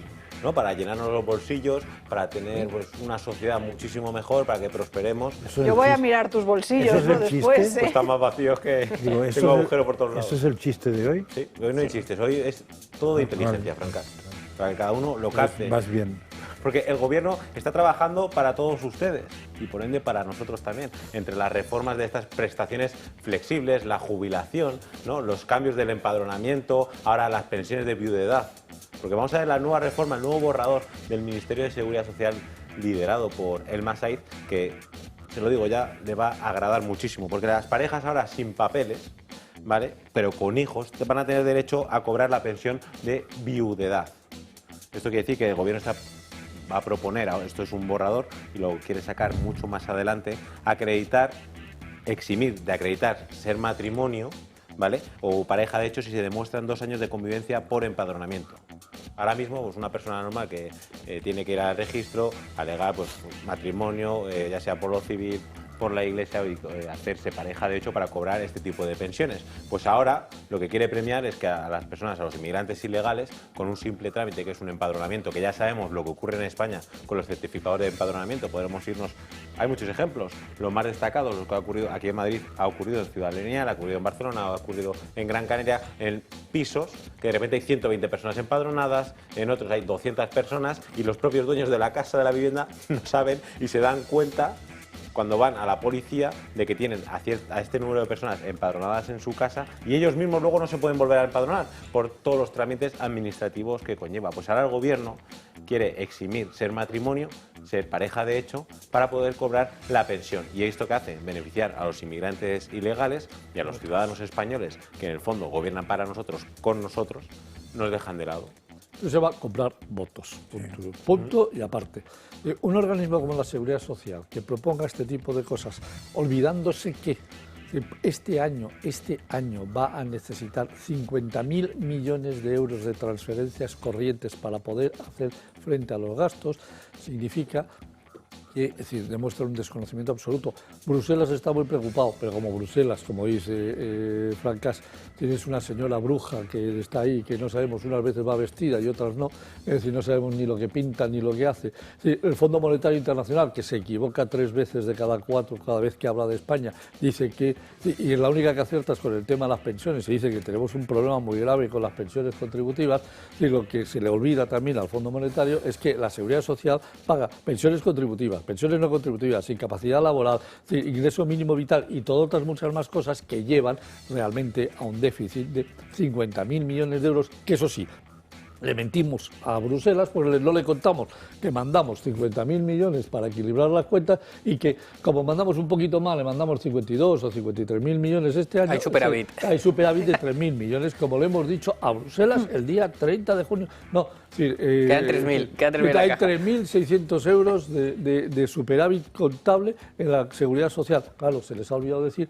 que habían mandado 37.000 millones a día 30 de junio, 37.000 millones a la Seguridad Social para pagar todos los gastos. Y ahora le vamos a subir, a votos. O sea, porque esto es una compra pura y dura de votantes, ni más ni menos. Es decir, anda, usted hasta ahora no cobra nada, pues ahora como usted es la viuda de un señor con el que convivió o no, pide a usted aquí que, como el Partido Socialista es así de generoso, oiga, ¿es generoso con qué dinero? Si es el dinero de usted, el mío, el de Alba, es que quienes pagamos los impuestos, es decir, fuera de lo que le retienen a toda esta panda de sinvergüenzas, golfos y apandadores que hay en el gobierno, somos el resto de los millones de españoles. Los pensionistas pagan IRPF, es decir, todo el mundo. Aquí pagamos impuestos prácticamente 31 millones de personas.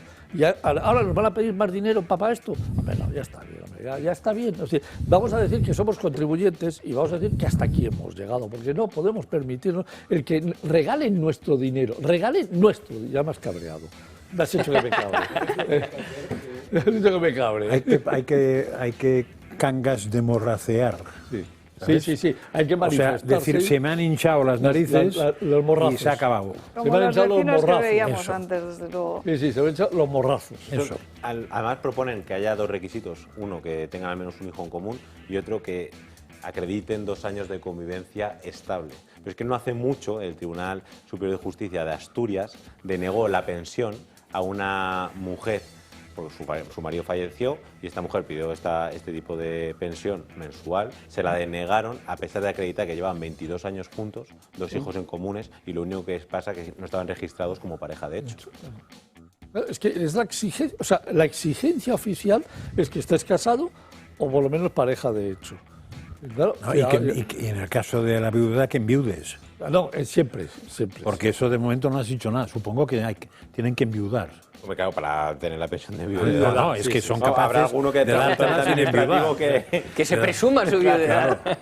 En fin, Gaby, ¿qué otra noticia nos traes para hoy? Pues hemos hablado de una pata importante, ¿no? Que es la economía. Y Riera se ha calentado y a lo mejor en este caso también se calienta un poco más, porque vamos a hablar de otra pata muy importante y fundamental en nuestra sociedad, que es la propia seguridad. La Guardia Civil, vamos a ver un comunicado de la AUGC, esta Asociación de Guardias Civiles, que ha denunciado lo que está ocurriendo en Roquetas de Mar. Dice, AUGC Almería declara la situación de emergencia operativa en el puesto principal de la Guardia Civil en Roquetas de Mar. Y dice que han elevado a la categoría de emergencia la situación operativa, denunciando una sobrecarga insostenible de trabajo que ha llevado a varios agentes a necesitar asistencia médica por cuadros de ansiedad. Alegan que hay una falta crónica de medios, el incremento, dicen, de inmigrantes irregulares y especialmente la ruptura unilateral del protocolo de custodia de detenidos por parte de la policía local. Antes como trabajaban es cuando un detenido pasaba por el juzgado, la Guardia Civil, en el cuartel ellos no tienen calabozos, pues lo dejaban a estos detenidos en el calabozo de la propia policía local. Desde julio de este año se ha roto ese protocolo y lo tienen que trasladar a más de 20 kilómetros la propia Guardia Civil hasta encontrar otros propios calabozos, porque la policía local ya no se hace cargo de estos detenidos que han pasado previamente por el juzgado. Y esto es lo que está denunciando, que al final no tienen medios y lo que supone también quitarse una patrullera de las calles con la situación que está viendo Roquetas de Mar, porque ha aumentado la inmigración ilegal un 30%. Y ellos mismos, la propia Guardia Civil, lo dice. Alegan también, dice, medios precarios, la carencia de vehículos adecuados, especialmente de tipo mampara, cuando llevas detenidos, para, por supuesto, pues, la seguridad de los propios agentes. Dice, los problemas de mantenimiento convierten los traslados de detenidos en una operación de riesgo. Y ellos mismos dicen, medidas cosméticas, denuncian que el personal operativo es el único que asume las consecuencias de las nuevas cargas de trabajo, como los servicios específicos de patrullas terrestres por todo el litoral. Lo que está ocurriendo en este caso, en Almería, hemos visto otros casos de Andalucía, el abandono, ayer una manifestación, una concentración en el Congreso de los Diputados que directamente pedían la dimisión de Marlaska por básicamente hacer una omisión de sus funciones, no les escucha, no se reúne con ellos y no atiende a sus peticiones. Hemos traído aquí en Jerez, hemos visto como incluso cambios de rueda, un pinchazo, que en los talleres de ahí 20 euros que les costaba no tenían dinero de la caja que suelen tener todas las comisarías para poder hacerse cargo. Entonces hay un abandono total por parte del Ministerio del Interior que se tienen que encargar y esto conlleva a mucha más delincuencia en las propias calles. No tenían caja, que llamen al PSOE, que llamen a Ferraz. Hombre, que hay chistorritas, lechuga, una chistorra, una lechuga, una caja de folios. Claro, y que llamen a Óscar Puente, que dice que en el Ministerio de Transporte se pagan muchas cosas en caja, que llamen, claro, como que no hay dinero en la caja. Joder.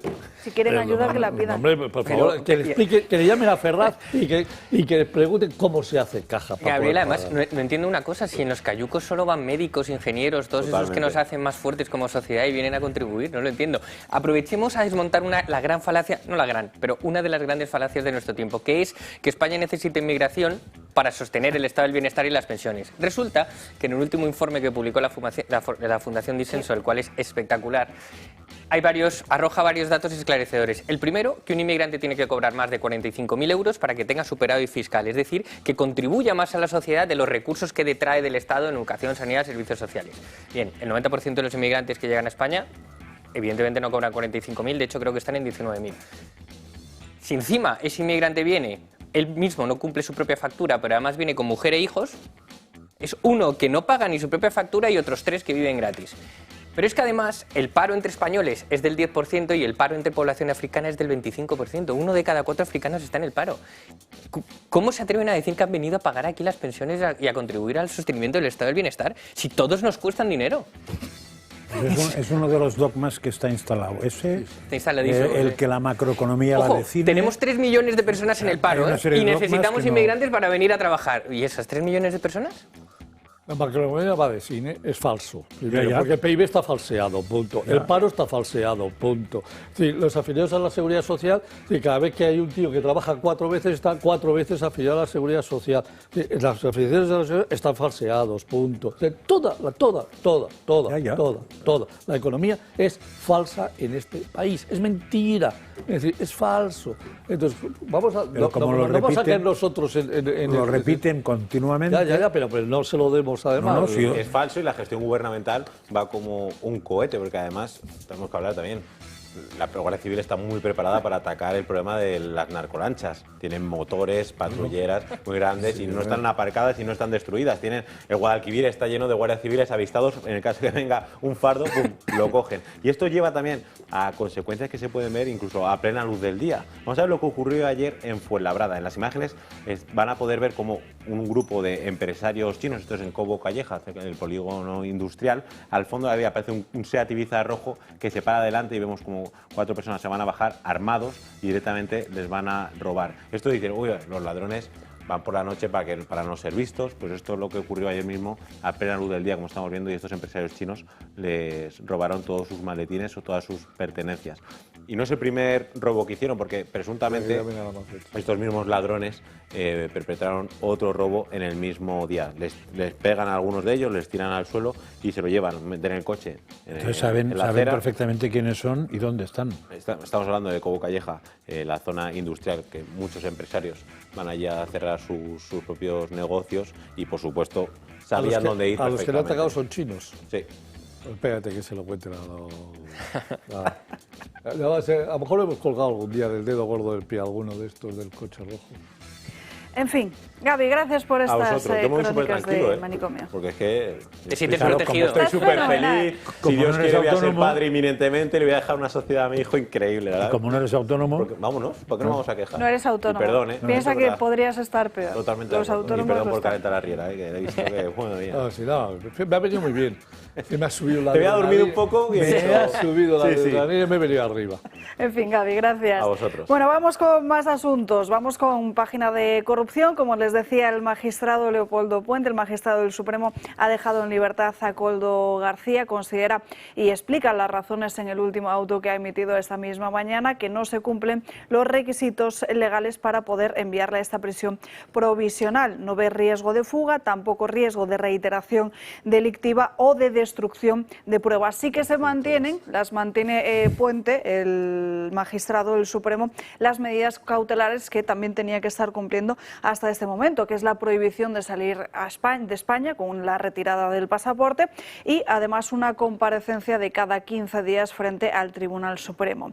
La visita de hoy de Koldo García al Supremo, donde se ha negado a declarar, se ha acogido a su derecho no a declarar, se produce 24 horas después de que hiciera lo propio José Luis Ábalos. Y en una semana en la que se han filtrado las imágenes de las cajas de folios de Ábalos. Las cajas de folios es, en el lenguaje de Koldo y de Ábalos, cajas de dinero. En esas fotografías que les hemos ido enseñando, que como les digo ha publicado en exclusiva el digital de Álvaro Nieto, se veía una mano, la mano de una mujer. Esa mujer se llama Rosa. Rosa es la mujer a la que, según ha quedado acreditado en los informes de la UCO, Koldo llegó a pagar más de unos 3.000 euros. De Rosa, precisamente, sacan hoy en The Objective las siguientes declaraciones. Escuchen. Hombre, y estando en esa casa yo he tenido y por eso mismo me retiré.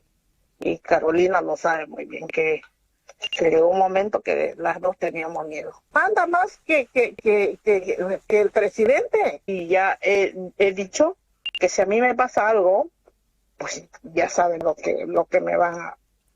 no tengo enemigo. Ya está. Yo creo que mi teléfono lo tenían... pinchado. Todo el tiempo me lo tenían pinchado. Yo lo sé. Yo evito hablar y ahora si lo escucharán o no lo escucharán, no lo sé. No lo sé. Ya le digo porque con esa gente uno no se mete. Bueno, esta mujer dejó en un momento determinado sus funciones del servicio doméstico, se fue a su país de origen y cuando volvió en ningún caso quiso volver a trabajar en ese mismo entorno. De hecho, The Objective ha estado detrás de esta mujer para poder hablar con ella durante bastante tiempo, que es desde luego una llamada que contrasta mucho con las declaraciones que daba otro medio de comunicación, Artículo 14, donde vendía la bondad de las personas de esta trama, tanto de José Luis Ábalos como de Koldo García, algo que explica Rosa, así se llama, hizo por las presiones que estaba sufriendo en ese momento. En fin, Óscar Puente, el ministro de Transportes, ha concedido esta misma mañana una entrevista a Carlos Alsina, ha pasado por los micrófonos de Más de Uno y, por supuesto, le han preguntado por los fajos de billetes. ¿Qué ha dicho Puente? Escuchen. Él guardaba unos resguardos y decía, he gastado tanto en comidas, en no sé qué, no sé cuál, he invitado al secretario general de la agrupación a comer ese día, no sé qué tal. Se pasa los tickets y luego el partido te reintegra. En fin, que tampoco veo el tema tan... De verdad, no veo dónde está el misterio, porque al final lo que se ha pretendido decir es que eso eran como cosas misteriosas. Yo esto de pagar con céntimos y monedas mordidas o sobresueldos oscuros, pues me parece un poco ridículo. Todo normal, dice Puente. A mí me gustaría que sacaran el Partido Socialista los papeles, los papelitos de la auditoría, a ver si cuadran precisamente las salidas y entradas de dinero en efectivo con los gastos que dicen. Eso sería la clave. Pero en fin, como les decía, lo de Koldo se mantiene en libertad provisional, de la misma forma que en el día de ayer el Tribunal Supremo decidía mantener en libertad provisional a José Luis Ábalos. Así lo detallaba en este auto el magistrado Puente, que están viendo en sus pantallas, en un momento en el que además el debate se ha centrado en cómo es posible que Ábalos siga siendo diputado, algo que le ha reprochado también en la jornada de hoy el presidente del Partido Popular, Alberto Núñez Feijóo. Seguir viendo como el señor Ábalos es un diputado que sigue las instrucciones del presidente del gobierno y del gobierno en todas sus votaciones es el tercer estupor que le causa a todos los españoles. En fin, vivimos con un presidente rodeado absolutamente de corrupción. Causa más que estupor, desde luego. Marina Neila, ¿cómo se producían esos movimientos de los fajos de billetes en Ferraz y en el entorno de Ábalos? Es evidente que los folios, las lechugas, los soles y las chistorras eran billetes en efectivo. Dinero que el entonces ministro de Transportes, José Luis Ábalos, guardaba bajo llave en un armario del despacho de su domicilio. Aquí están las pruebas, bolsas de plástico llenas de fajos de billetes. En esta ocasión, y utilizando el lenguaje de Ábalos y su asesor, lechugas los de 100 y folios los de 50. Pero hay más imágenes que demuestran la existencia de la caja B de Ábalos. Más y más billetes en sobres atados con gomas y también dentro de bolsas de tela. Estas son nuevas fotografías que se suman a esta de aquí. Cajas con centenares de billetes de 50 euros o folios como pedía el exministro a Koldo. Imágenes que confirmarían, sobre todo la de la bolsa de plástico, las declaraciones de la empresaria Carmen Pano, tanto en la Audiencia Nacional como en el Supremo, quien relató que había entregado en 2020 90.000 euros en metálico en 2 pagos en la sede del PSOE. Además, según fuentes cercanas a la empresaria, el 80% de los billetes eran de 50 y el resto de 100. Y a este testimonio se suma el del empresario Víctor de Aldama, que declaró ante el Supremo haber entregado 250.000 euros a Koldo y 400.000 euros a Ábalos por los contratos de mascarillas, una en el Ministerio de Transportes y otra en la residencia oficial del exministro, el mismo lugar donde se realizaron todas las imágenes. Gracias, Marina. Esos eran los movimientos de esos fajos de billetes, de lo conocido por todos como caja B. Pero bueno, hablando de los pagos en efectivo en base a esos gastos que dice Ferraz de dietas y demás, pues Óscar Puente no ve que haya ningún problema. También el otro día escuchábamos al presidente del gobierno, a Pedro Sánchez, asegurar que bueno, que él también lo habría hecho en alguna ocasión, pero que es importante, que lo importante está en que es legal. Sí, vamos a ver. Es legal si tú vas al banco, Sí, como partido, sacas del banco 100.000 euros, te los llevas a la caja y de ahí pagas cositas. Bueno, que demuestren. Esto es facilísimo. Pagas cositas hasta cierta cantidad. Sí, claro. Porque si pagas 1.001 euros... Claro, espérate que no he terminado. Es decir, hasta ahí es normal. Es decir, usted saca de sus cuentas corrientes, se lo lleva a la caja y empieza a pagar gastos, lo que se llama en inglés pocket money, gasto de bolsillo, que es lo máximo que se suele pagar. Es decir, menudencias. O sea, tú no pagas a nadie porque, entre otras cosas, no puedes pagar más de 1.000 euros, porque lo dice el Ministerio de Hacienda. Entonces, cualquier cantidad superior a 1.000 euros en metálico la tienes que declarar.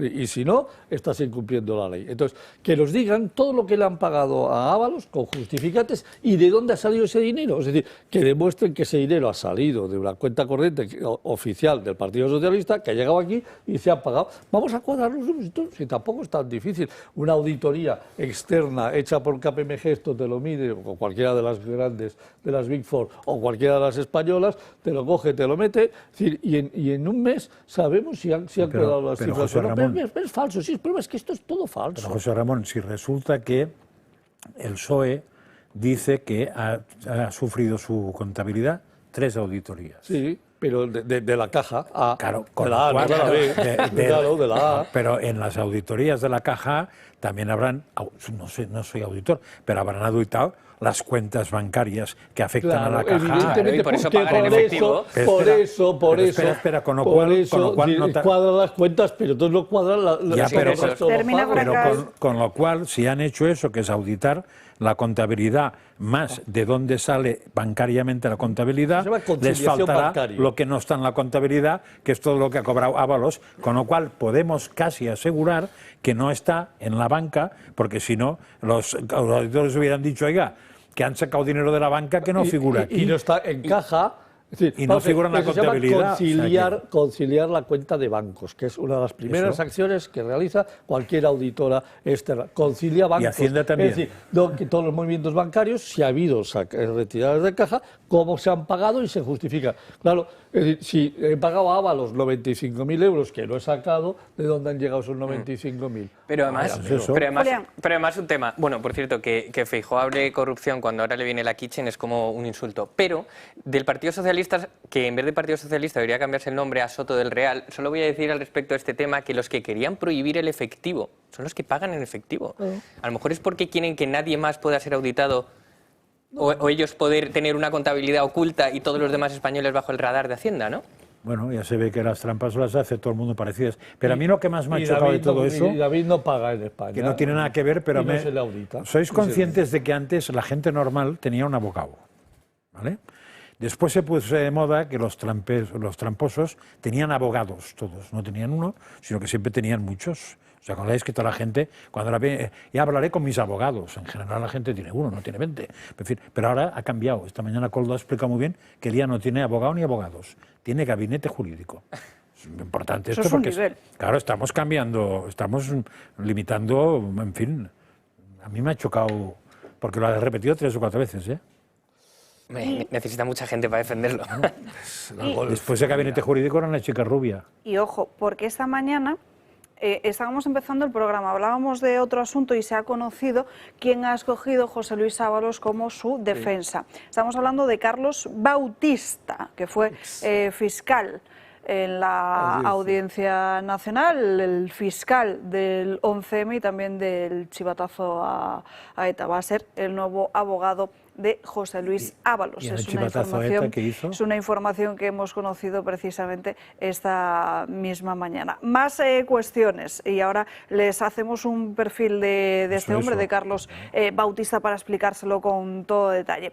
El debate publica hoy cómo el presidente del Gobierno, Pedro Sánchez, blindó al tesorero del Partido Socialista en una empresa pública con un sueldo de 245.000 euros, al enterarse de que la UCO estaba investigando la trama. Y fíjense en esta otra información que publica OK Diario, el vídeo de la Fiscalía, de cómo actúa la Fiscalía en el caso de Begoña Gómez.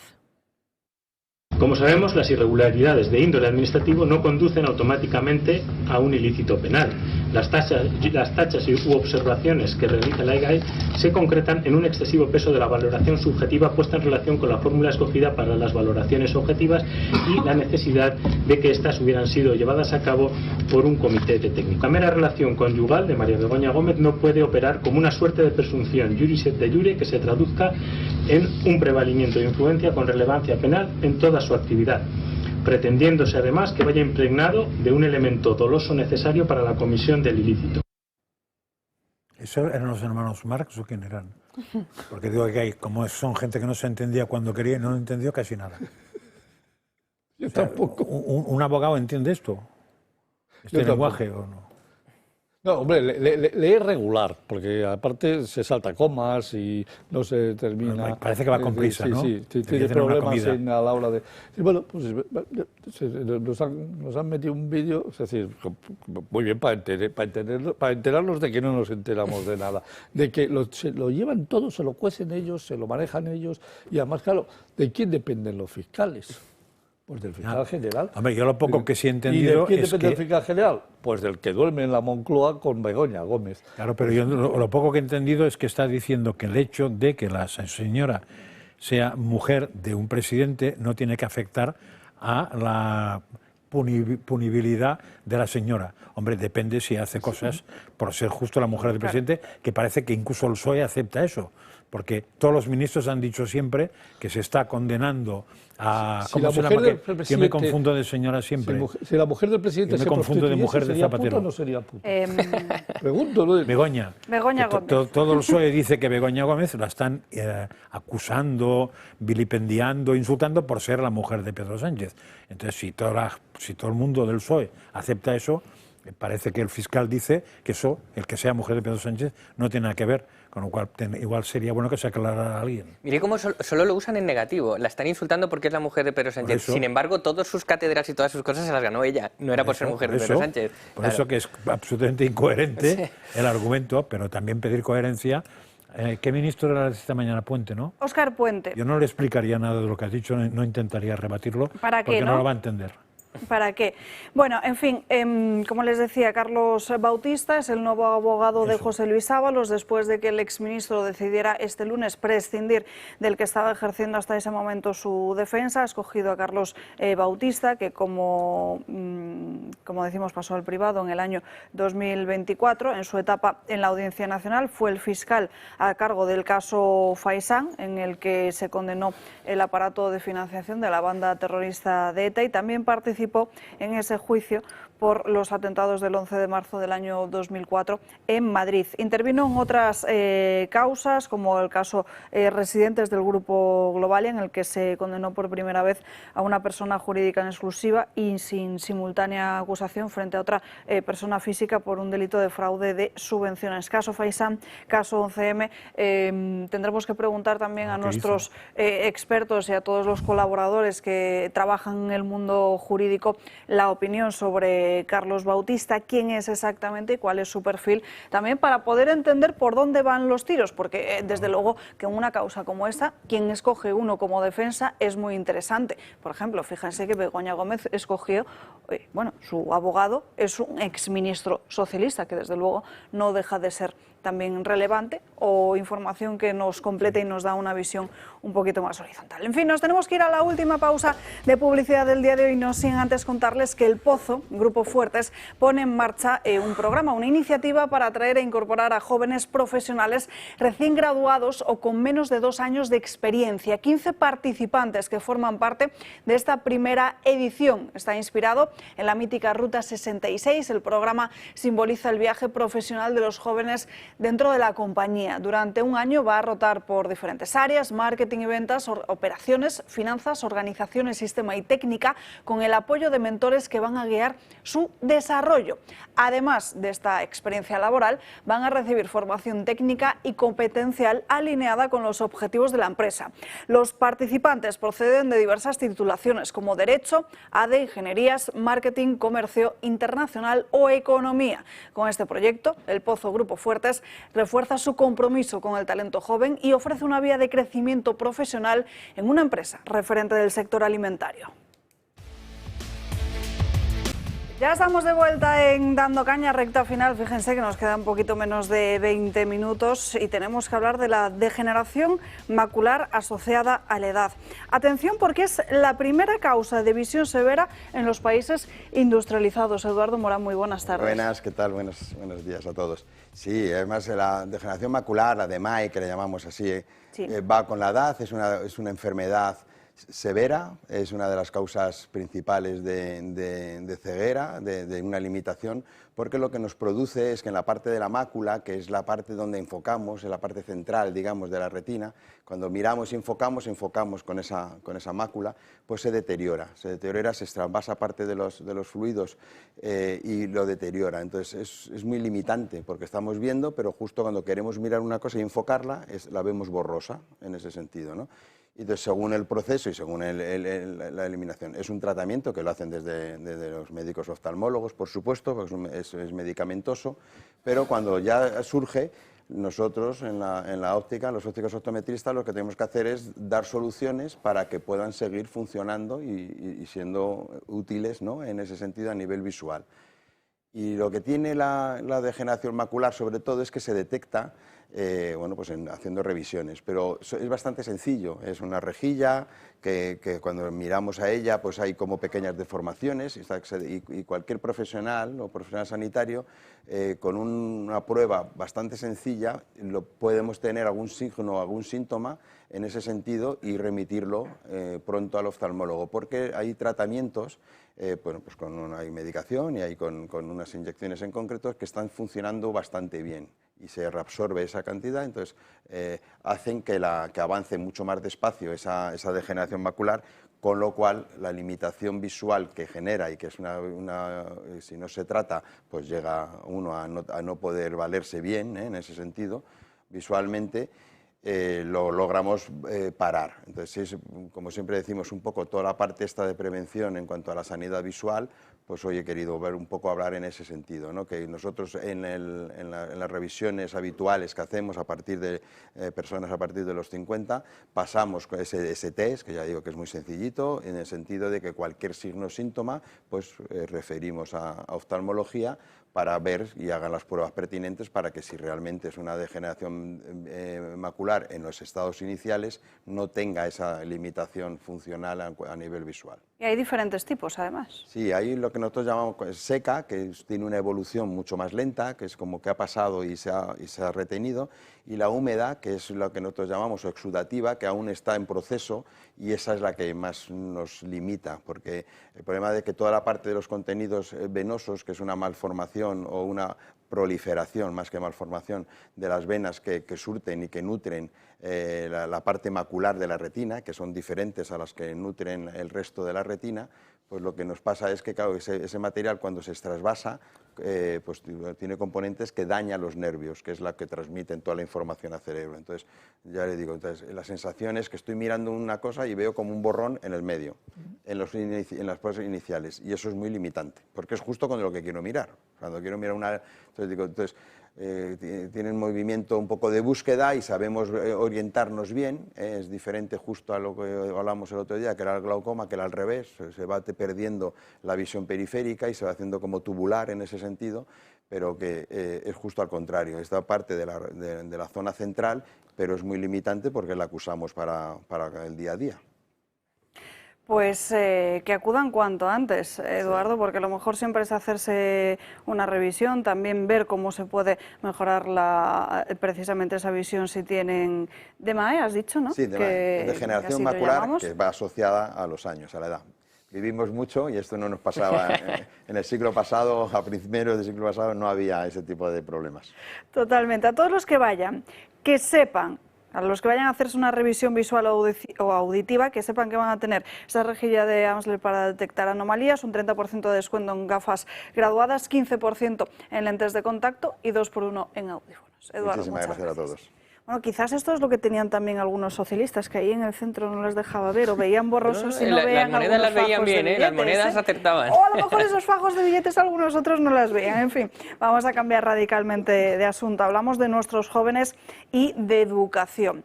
Nos va a contar Javier López Rey precisamente un informe, el último informe de la OCDE, como cada vez más los estudiantes más jóvenes van peor en matemáticas y en lengua.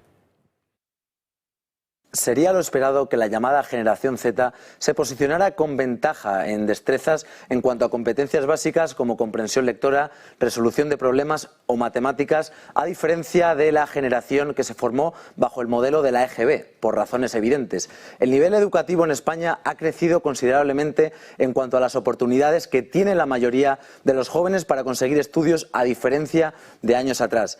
Según un informe publicado por Fundación BBVA junto con el Instituto Valenciano de Investigaciones Económicas, apunta que los jóvenes entre 25 y 34 años han reducido el rango de habilidades esenciales frente a las personas de 55 y 65 años. Un informe que ha estudiado los datos del Programa para la Evaluación Internacional de las Competencias de los Adultos, una evaluación similar a PISA. En matemáticas, los más jóvenes se sitúan a 18,7 puntos por detrás de la OCDE, mientras que los más mayores igualmente se sitúan por la parte trasera de la tabla tan solo a 6,3 puntos de la media. Es decir, hay una diferencia sorprendente del 12,4 puntos entre ambas generaciones. Y esto sigue la misma línea en comprensión lectora como resolución de problemas en comparación con los datos que refleja la organización. La pérdida de calidad educativa es visible. Hay una escasez palpable de docentes, aunque el grado de magisterio se consolida como una de las carreras que mayor demanda tiene. En los últimos 40 años se han planteado numerosas reformas educativas, como la LOMLOE, para aumentar oportunidades y aún así España no se acerca al resto de los países de la OCDE. Y además existe un desinterés y polarización de muchos jóvenes en relación con temas clave. Bueno, y además hemos conocido también cómo 1 de cada 3 de los jóvenes empiezan a presentar una somnolencia diurna, que desde luego supongo que también estará relacionado en todo momento con las pantallas, pero ir peor. Para mi gusto, 2 asignaturas troncales, como son lengua y matemáticas, es un claro reflejo de cómo está la sociedad. No sé qué opináis. En educación se decía que lo único importante de la educación es enseñar a leer, a escribir y a sumar. Y sumar no se refería a sumar, se refería a operar. O sea, si consiguiera eso, una enseñanza, por ejemplo, toda la EGB, solo consiguiera eso, triunfaría. Si no consigue eso, ya. Lo del gorila que siempre digo, nos superará con mucho. El gran problema que tiene en estos momentos nuestro país es que no hay un sistema educativo. Hay 17 sistemas educativos. Y cada comunidad autónoma monta el suyo. En Cataluña han decidido que el catalán tiene que estar por encima de cualquier otro concepto. En otros países, en otras regiones pasa exactamente lo mismo. Entonces, claro, cuando tú no tienes una homogenización de los sistemas de enseñanza, o sea, que quieres que la comprensión intelectual de lo que lees lo seas capaz de transmitir a la hora de explicarlo, y si no eres capaz de entender que la matemática básica, que la suma de los cuadrados de los catetos es igual al cuadrado de la hipotenusa, y no entiendes lo que eso significa... De catetos estamos llenos, ¿no? Sí, por eso, por eso he puesto precisamente a Pitágoras como ejemplo, es decir, porque la gente confunde que los lados de un triángulo son, es decir, se llaman lados y no se llaman catetos, y porque los catetos son los tontos del pueblo. Entonces, cuando tenemos ese problema, es decir, pasa lo que nos pasa, salimos lo peor en PISA, salimos en lo peor de lo peorcito en la OCDE, y lo que está demostrando es que nuestros estudiantes, cuando llegan a la universidad, tienen enormes carencias y enormes dificultades. Y entonces, la pública termina por intentar adaptarlos y cogerlos, y los que van a la privada son los que al final obtienen hoy los mejores resultados para clasificarse y poder ser colocados. Y los que no tienen que emigrar. Antes era al revés. Antes era al revés, porque los grandes yo cuando estudié me claro, encontré que yo estudié en Manresa en el instituto. Claro. Y ahí había 2 colegios muy buenos, uno La Salle. Cuando llegamos a Barcelona a estudiar distintas carreras universitarias, los que venían de privada se pegaban unas leches, pero también diré que no era por conocimientos que no lo sabremos nunca, era por costumbre. Es decir, el del instituto se autogestionaba. Era un alumno que sabía que o te espabilas tú, claro, o nadie, o sea, no te controlaban si entrabas a la hora, si no ibas, si ibas, tal, y en cambio en los colegios era puro marcaje. Cuando llegaban a la universidad, que era el descontrol, unos se hundían con conocimientos o sin conocimientos y los otros estaban en su salsa porque era lo mismo, o te espabilas tú o no te hacen ni caso. De hecho, creo que en un informe PRISA quedamos en el puesto 90 por detrás de Kenia. Pero me gustaría contarle a la audiencia una cosa que está pasando en la Comunidad de Madrid para que se escandalicen conmigo. Resulta que en los libros de texto de los colegios de la Comunidad de Madrid, el otro día nos encontramos en un libro de matemáticas, para que vean hasta qué extremo ha llegado la ideología, que en un libro de matemáticas había un ejemplo de operación para que los niños hicieran, niños de sexto de primaria, que era: si estoy fabricando una bandera LGTBI pro la igualdad y cada metro de tela vale no sé cuánto y mi bandera mide tanto, ¿cuánto ha costado mi bandera? Me estás vacilando, ¿no?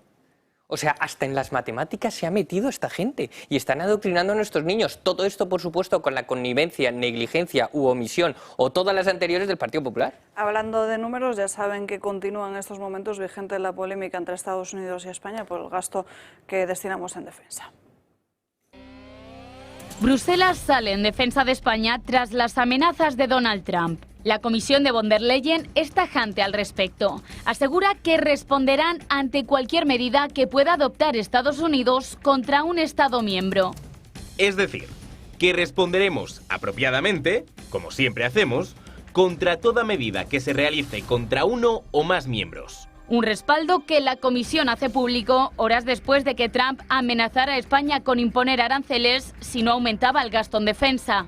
No estoy nada contento con España. Son el único país que no aumentó su tasa al 5%. El resto de países de la OTAN sí lo subió al 5%.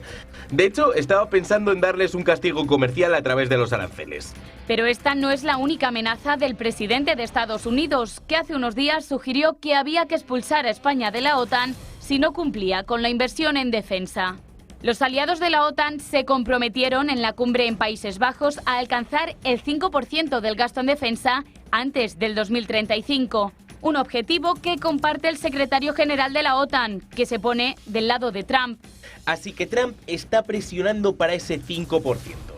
Y yo también. Lo bueno es que en La Haya los 32 estados tuvimos una unanimidad total y España se comprometió a cumplir esos objetivos de capacidad. Así que es importante destacarlo. Sin embargo, Pedro Sánchez planta cara al presidente estadounidense y desafía los objetivos de la OTAN. Sánchez no piensa moverse un ápice de su posición a pesar de las amenazas y las presiones de Washington. Este año hemos logrado el 2% del presupuesto en defensa en relación con el Producto Interior Bruto y consideramos que con esos presupuestos ya estamos dando respuesta sobrada a las capacidades que nos pide la Alianza Atlántica para hacer frente a los desafíos comunes que tenemos. Desde dentro del gobierno, Yolanda Díaz da incluso un paso más allá. Que el pretendido castigo que quiere profesar a los españoles le va a salir muy caro a los norteamericanos. Sin embargo, la ministra de Defensa, Margarita Robles, no ha descartado el aumento del gasto en defensa. Tras la primera cita de la alianza, tras las amenazas de Trump, dice Robles que lo que pase entre 2030 y 2035 nadie lo puede saber. En el 2025 España está haciendo un enorme esfuerzo para cumplir sus compromisos y hemos llegado al 2%. Hablar de lo que puede pasar en el año 2030 o en el 2035, todos tenemos una realidad que es la realidad actual, lo que está ocurriendo en Ucrania, seguir invirtiendo en defensa y eso es lo que estamos haciendo. Dentro de 10 años pues ya veremos. Y nos vamos ya con Sandro Mecod en Dos Continentes.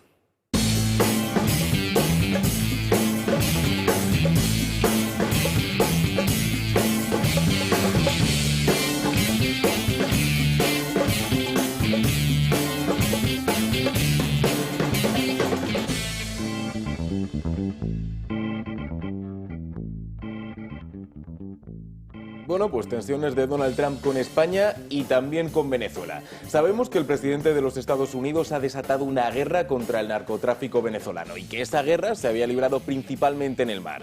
Bien, pues el New York Times nos informó ayer de que ahora es el momento de la tierra, porque el diario neoyorquino ha admitido y ha reconocido que la administración Trump ha autorizado una acción encubierta de la CIA en Venezuela. Bien, como periodista sí que es verdad que hay veces que se lanzan los titulares y no son precisamente verdad. Así que el propio Trump ha sido quien ha confirmado estos hechos. ¿Por qué ha autorizado que la CIA entre en Venezuela? ¿Y hay más información que pueda compartir sobre los ataques en los supuestos barcos de droga? Lo he autorizado por dos razones, realmente. La primera, ellos han vaciado sus prisiones y los han mandado a los Estados Unidos de América. Y la segunda razón son las drogas. Muchas drogas llegan a nuestro país desde Venezuela y muchas de esas drogas venezolanas vienen por el mar. El mar ya lo controlamos, pero ahora vamos a detenerles también por tierra. Bien, ese es el razonamiento de Donald Trump, pero desde Venezuela, Nicolás Maduro habla de golpe de Estado.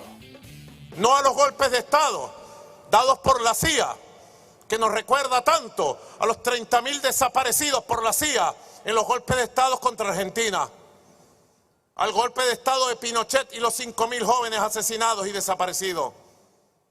¿Hasta cuándo golpes de Estado de la CIA? América Latina no los quiere, no los necesita y los repudia. Y Maduro es precisamente el protagonista de la última pregunta que queda en todo este asunto.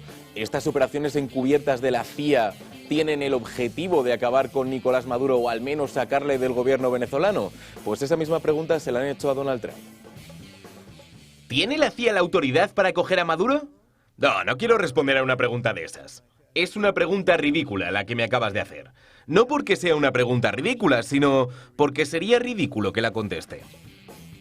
Claro, ahí está el tema. No es ridículo que me hagan la pregunta, sino que lógicamente no te voy a contar, oye, sí, pues mira, pues concretamente en 2 días voy a sacar a estas tropas para que vayan a por Nicolás Maduro y le saquen de ahí. Así está el asunto, Alba, entre Estados Unidos y Venezuela en estos momentos. Bueno, desde luego está más que tenso, ¿eh? Yo no quisiera ser Nicolás Maduro en estos momentos. No me apetecería absolutamente nada. Reacciones por parte de otros países o a nivel exterior, no sé si hemos tenido sobre este asunto, Sandro, porque al final sí que es cierto que muchas veces que hemos hablado del tema venezolano, lo hemos tratado, hemos dicho, es importante saber cuál es la reacción internacional, porque en función de eso también pueden pasar muchas cosas. Claro, de momento sí que hay cierto silencio, perdóname, Francas, porque al final sí que estamos hablando de unas informaciones, pero no se ha producido ninguna acción. Entonces yo creo que de momento, y sobre todo tanto a nivel nacional, viendo cómo están las cosas con Donald Trump, como a nivel internacional, con cómo están las cosas con la OTAN, sí que hay cierta precaución para ver qué ocurre y después pues recibir esas declaraciones. Sandro, juntaba a Rusia y a China esa situación y que no estuviera consensuado. Me extrañaría mucho, al menos alertar, al menos consensuar que no habrá reacción negativa. Pero eso que no les guste es una cosa. Es lo que decían que podría haber sido la utilidad realmente de esa reunión de Putin con Trump en Alaska. Precisamente, pues lo habíamos comentado, claro, que Putin les deje tranquilitos en América Latina y bueno, y veremos qué pasa con Ucrania, porque mañana hablaremos de ello aquí, pero mañana Donald Trump recibe a Zelensky en la Casa Blanca, así que a ver qué ocurre también. Interesante, sin duda. Sandro, debemos esta noche en 2 continentes. Esta noche aquí en el Toro Televisión. Y me van a permitir que me dedique este último minuto a hablar de mi libro, porque hoy ha sido mi último programa en Dando Caña. No me voy del todo, voy a quedarme todavía por aquí haciendo cosas con diferentes programas especiales, pero en fin, este equipo maravilloso se queda en las mejores manos, con Natalia Fernández Picado, con Marien Vallejo, con todo el equipazo que hace posible este programa. Mi agradecimiento a todos vosotros también, a Francas, a Julio Ariza y a la dirección, disculpen. No, hombre, ¿Se puede aplaudir en televisión o no? Si es para bien, perfecto. Es para bien. Por aquí estaré. Mi profundo agradecimiento, como digo, a la dirección de esta casa por permitirme continuar hasta el momento en el que yo lo he decidido y hasta muy pronto. Adiós.